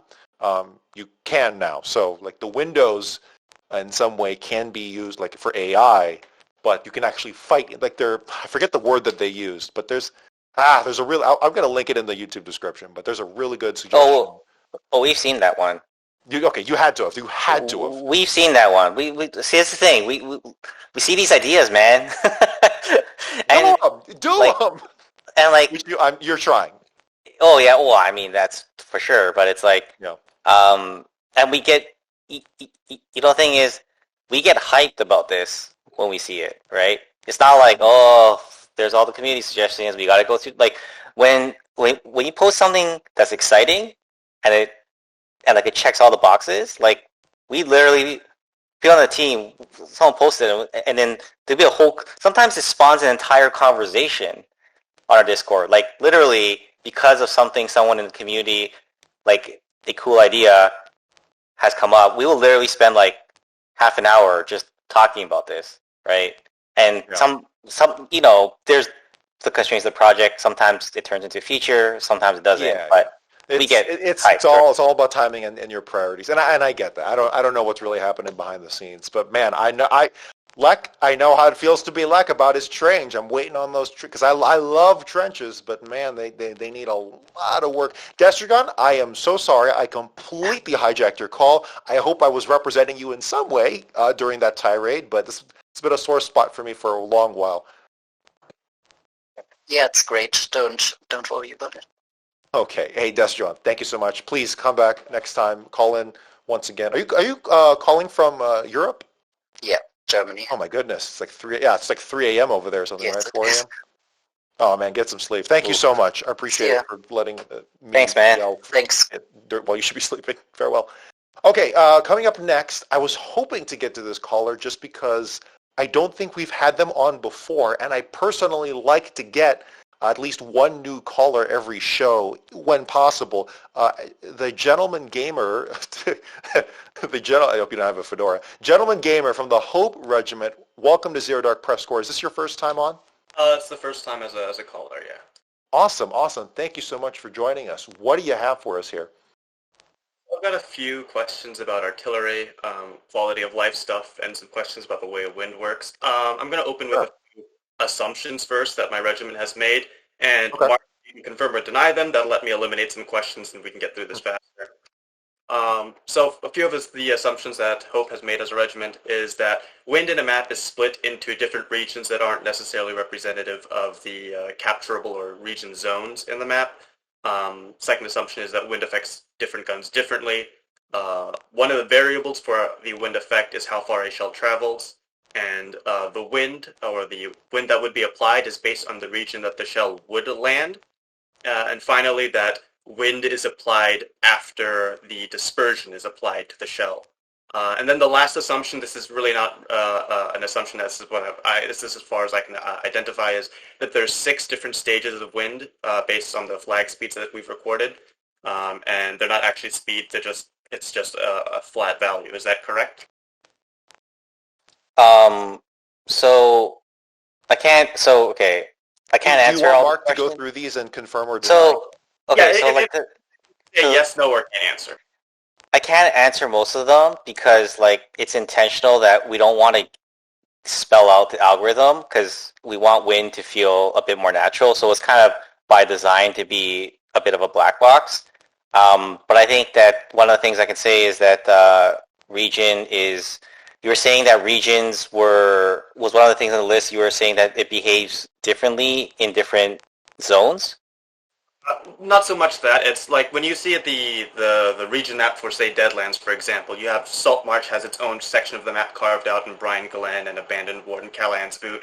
The experience that we've had is that wind isn't like there's different wind regions on a map, but those regions aren't divided alongside the borders of the zones in each map, right? You don't have wind in the Brine Glen section and then wind in the Salt March section. It's sort of abstract and seems to cut through the map at various points and not clearly visible where the border stops and ends.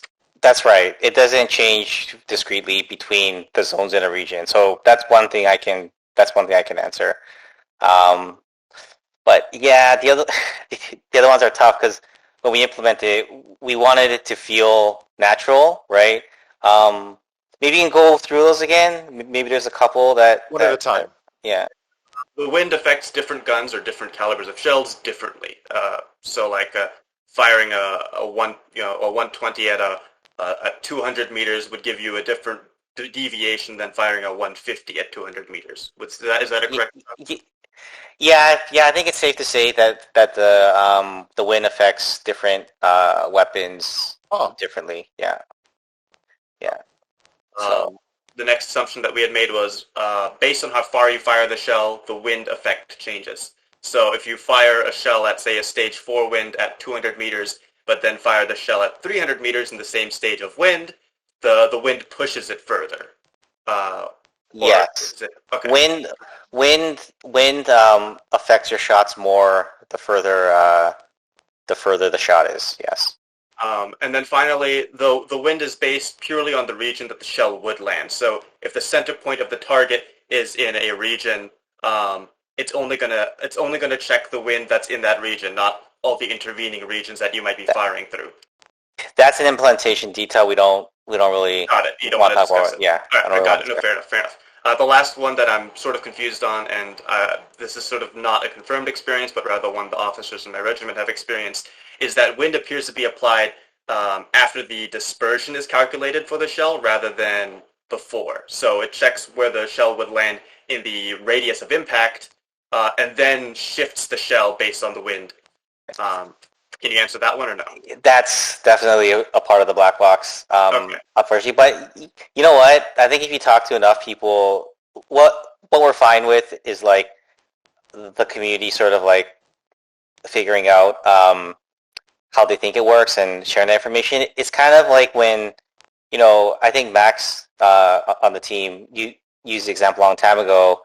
A game like Counter-Strike, they don't like show you all of like the damage numbers, and they don't necessarily like spell out how all the physics work. That's fair. Yeah, but people the players themselves will sort of like figure it out, and they'll share that information.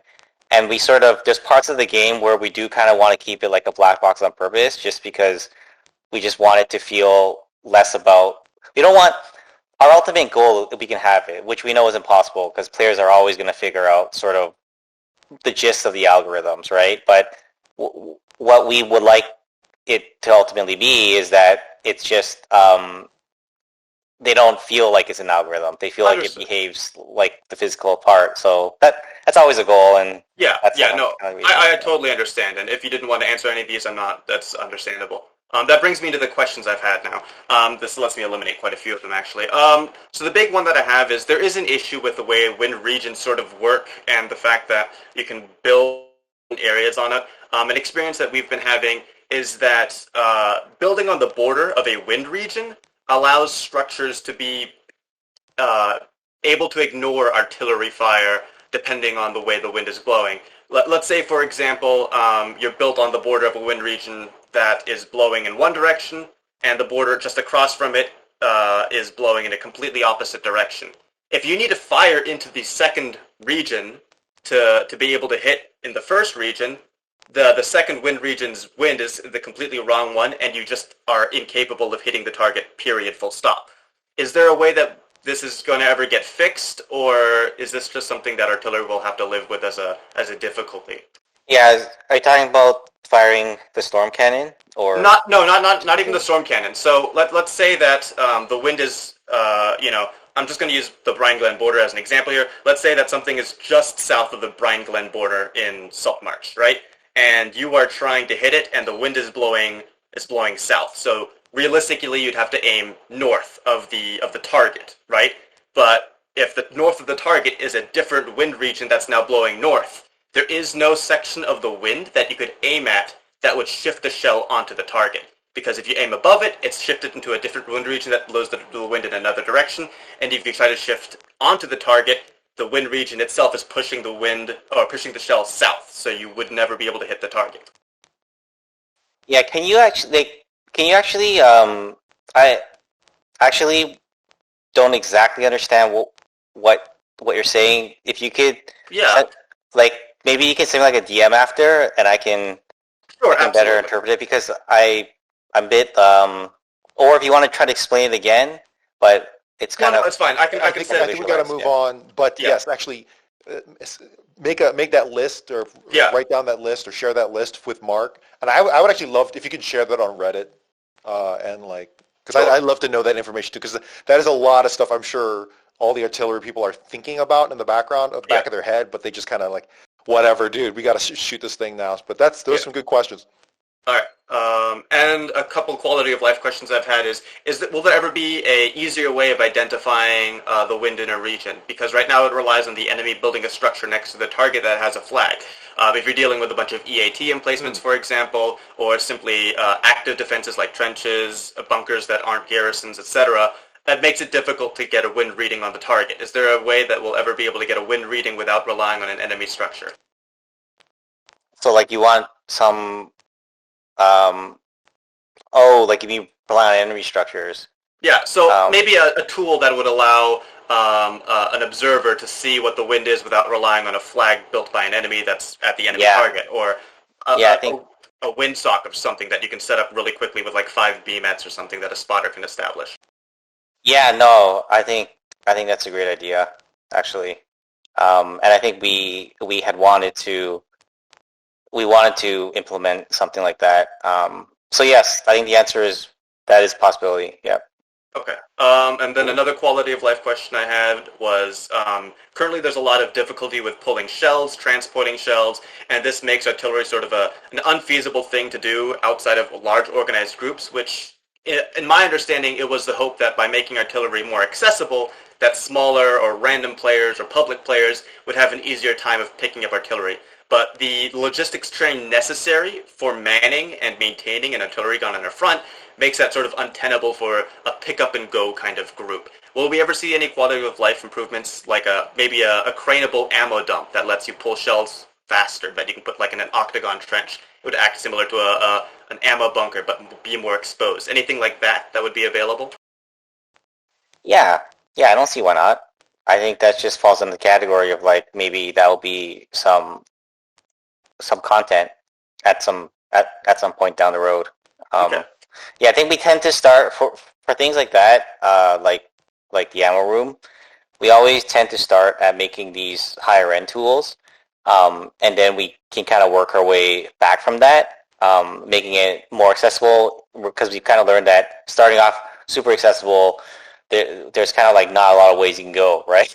Like in terms of balance kit or sort of just like once it's everywhere, and is no longer an interesting choice in the game, right? So we tend to start at the high end so that we can figure out how to make it more of a choice, right? So I think something like that, it would be good if we can provide more tools for it. Yeah. Fantastic. And one last question I have that sort of mixes two of them together. One thing we've observed is that the shell visual effect is fantastic. It looks really cool. You have this big shockwave of debris that comes flying out of the center point. But the actual effect of the shell seems to be much more doesn't seem well represented by the visual effect. You see this big blast of damage, but the things that actually get damaged seem to be very limited to the center point, and you can sort of see like the miscoloring of what I presume is the No Man's Land generation at the center of the shell, and it's like a small, 3 meter wide blob with this big, 80 meter wide blast of debris that happens, and it sort of doesn't work well for spotting and for a visual understanding of where shells are landing, both as the people using artillery and then as the victims of the artillery. Like, you see a shell detonate and, you're caught in, 30% of the blast and nothing happens, but, you're an inch, on the screen to the left and the guy next to you goes flying. So it's not very representative. The visual effect isn't very representative of the actual mechanical effect of the shell. Is there any way we can get this tuned, or is this something that, again, it's stuck in the engine? Yeah, I think a part of that,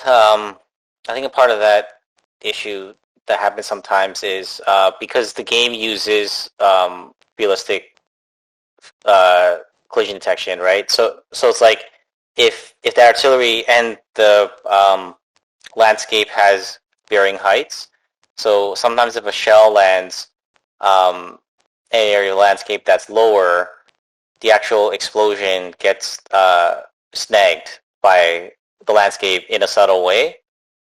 So it might not necessarily, it's basically a player might not get killed because they're literally behind cover, but because of the camera perspective, it's not as easy to kind of notice, right? Well, so we tested this during Dev Branch. We were firing shells at like an array of vehicles sort of marked out to see where the thing would land, recorded where it landed, and match the visual display to where vehicles were getting damaged. And we were noticing that at a certain radius of the visual effect, there isn't a visual effect, but there is no actual damage effect associated with it. there's a visual effect, but there's no damage effects. So is it like when it feels like it's bugs, like that should have caused damage, but it didn't? Is that what you're saying? Yes, yeah. So there's like the detonation of the shell at the center. That's always going to do damage. And then spreading out from it, there's more damage spreading out from the detonation in the center. But at a point in time, the visual effect continues to expand, but the damage doesn't. Hey, Mark, I'm so sorry. You may have already talked about this. There's still a lot of technical things you might have in this question, which I really like, which is why I let it go on for this long. But I got to ask. I'm taking so much time. No, that's fine. I like it. I got to ask, if from the epicenter of the blast, from ground zero of the detonation, if there is a person, but then there's another person behind them, do they block the damage, or at least mitigate the damage to that second person? You know what I'm saying? Yes, because it basically. I probably shouldn't be talking about the black box, but that question alone, I think that I will talk about this, right? So it's like the explosions, right? They basically at the center, from the center of the explosion, it will check to see if there's anything in between that. So this very basic case of like, okay, there's like a wall, right? That's like the simplest case, right? So obviously it's blocked. There's a line trace that happens in between the center of the explosion and say like a player behind a wall. And in the same way, if you're behind a vehicle or another player, it will block that as well, right? But because players are small, it's kind of like the chances of that happening is usually quite low, right? Which is why it might feel inconsistent. Okay. Yes, which might feel inconsistent. Now, there's like subtleties in this system that I might not be accounting for. I'm just describing a very simplistic view of what's actually happening under the hood, right? So yeah. Okay. But that is good to know, because I actually did think for a while, like, is this, am I actually taking cover behind this tank, even though the shell is really close, or is it like the ground underneath is what takes damage? No, it's actually at least intended that you can't take cover behind something, even though you are in the blast radius still. Huh, okay. Yes. Cool. Gentlemen, I think we do have to close this one out. All good. But I actually did appreciate all those questions. Thank you. No problem. Have a good day. You too. Mark, how many you got left in you? Or if we got there? I think I got one more. Yeah. One more. Oh, he's pulling through like a champ. Pulling through. Troll Dad, make it a good one. Hello. Welcome back to Zero Dark PressCorps. Yeah, thanks for having me back. I have just a couple random questions and random suggestions. But one thing I wanted to ask is a couple things. The current state of like two vehicles in particular, the APC and the armored cars. I wanted to know whether or not at some point those are just going to be auto tech at some point. Because like from the way things have always been in the wars, neither side really unlocks the armored car or the APC, and they usually just leave it for like the second or third tier. I was wondering if like maybe at some point like permanently the armored car and the APC would just become auto tech, because these two things, like for both sides, not one side, of course. Your opinion, Mark? I think what we want to do instead first is to try to make them better, right? But I think a part of the issue is that there are certain things in the tech tree that are deemed as critical, right? So I think this is a problem right now with, I know tech tree is a big topic and just people have a lot of issues with them. Yeah. And it varies from person to person, but one issue that we like to address is that there are certain things in tech tree that seem essential, like you have to get it, right? Mm-hmm. And what happens is when you have these things in the tech tree, it pushes other things out. So they're no longer like, okay, if you're gonna, in your early game, you want to always get the RPG utility vehicle if you're the Colonials, right? Mm-hmm. So almost anything that we put against that is just going to be like, no one's going to care, right? So yeah. That's one thing that we want to work on. We want to work on by adding other viable choices, or maybe if it comes down to it, even making it like an auto unlock. Or here's another way to do it, is to provide, if we were to do something like an auto unlock, it would be for that purpose. Like, let's take care of that need, that essential need that players feel like they have, so they're freed up to choose between these other things, or allow people another angle of attack that I would like to think about further, is giving them more choices, making the next level more viable, perhaps, right? So, yeah. But going back to what you said about the RPG, because I've been playing Colonial for a long time. I forgot how long it's been since I went Warden, but I want to say that every single war, Colonials always go for the RPG because they want something that can take out buildings in the early game, because the Wardens have their 40mm pushable, and we don't really have anything similar to that except the RPG. Yep, but I fully agree. And that leads me on to like the another part of the armored car, where could we see something like for the Colonials, maybe like a ISG on a heavy armored car basis, or like just on an armored car, maybe, please? Yeah. Stay tuned, man. Stay tuned to the next stream. I think there's some cool stuff there that okay. You might be excited.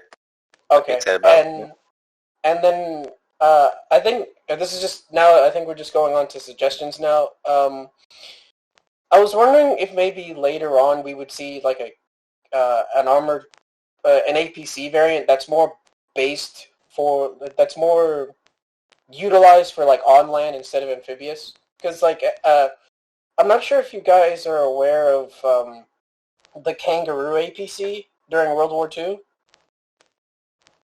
Julian has talked to me about this vehicle before. I didn't know about it, but he's brought it up with me before. So what it is like, it is several different versions of tanks with just their turrets ripped off, or in the case of one, it's like a chassis, a basis of a self-propelled gun, but they took out the howitzer, and so they just have people riding inside of the open area. I was wondering, like, maybe would we see something that both sides, like, would we see something like that for both sides, or one side? Yeah, I love that. I think, man, like, how would you do that in a way where players would value it, like, highly? Like, this is something that we really want to. What I don't want to see, right, with that sort of vehicle is people using them. So one of the reasons why we had nerfed the landing APC a bit a while back, I think maybe it was like late last year or maybe longer, maybe like a year ago or something, is that we didn't like it. I really didn't like the fact that it became this sort of this trailer that people throw their HE grenades out of. It's weird. That to me is not really like immersive, right? Mm-hmm. That's not a real thing, right? Yeah.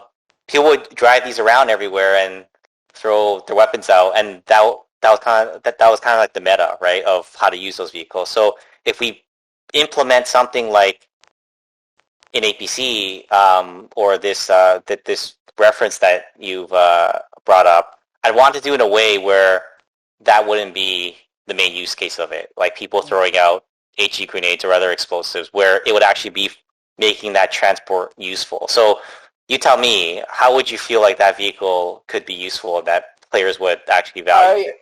I feel like, well, from the way I see it, like the only reason why people would value it is so that they have a platform where they can drive into somewhere deep, throw whatever, like get rid of either a structure or a vehicle or something that's just getting in the way, and they can just take it out with like either throwables or with their weapons. That's how I see maybe Colonials or both sides would be using it as.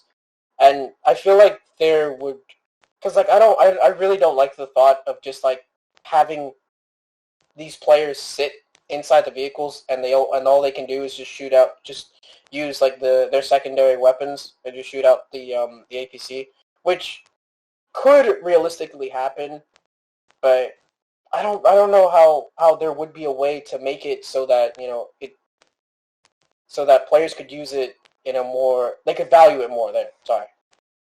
Yeah, exactly. I mean, if you were around long enough, we did have the Relic heavy infantry carrier for like one war. It was extremely niche, but we didn't get enough testing on that to see. It was just basically, it was this super weapon almost that was there for one war, but that was the closest that we've had to a pure APC in the game, where it just carries troops and kind of on land specifically, right? Yeah, I've seen that in like one of I Saw Bear's videos, because I think he posted that whenever it was around. Yeah. I mean, it did have some guns on it, but it was meant to be sort of a troop carrier. Because I love the concept of a troop carrier.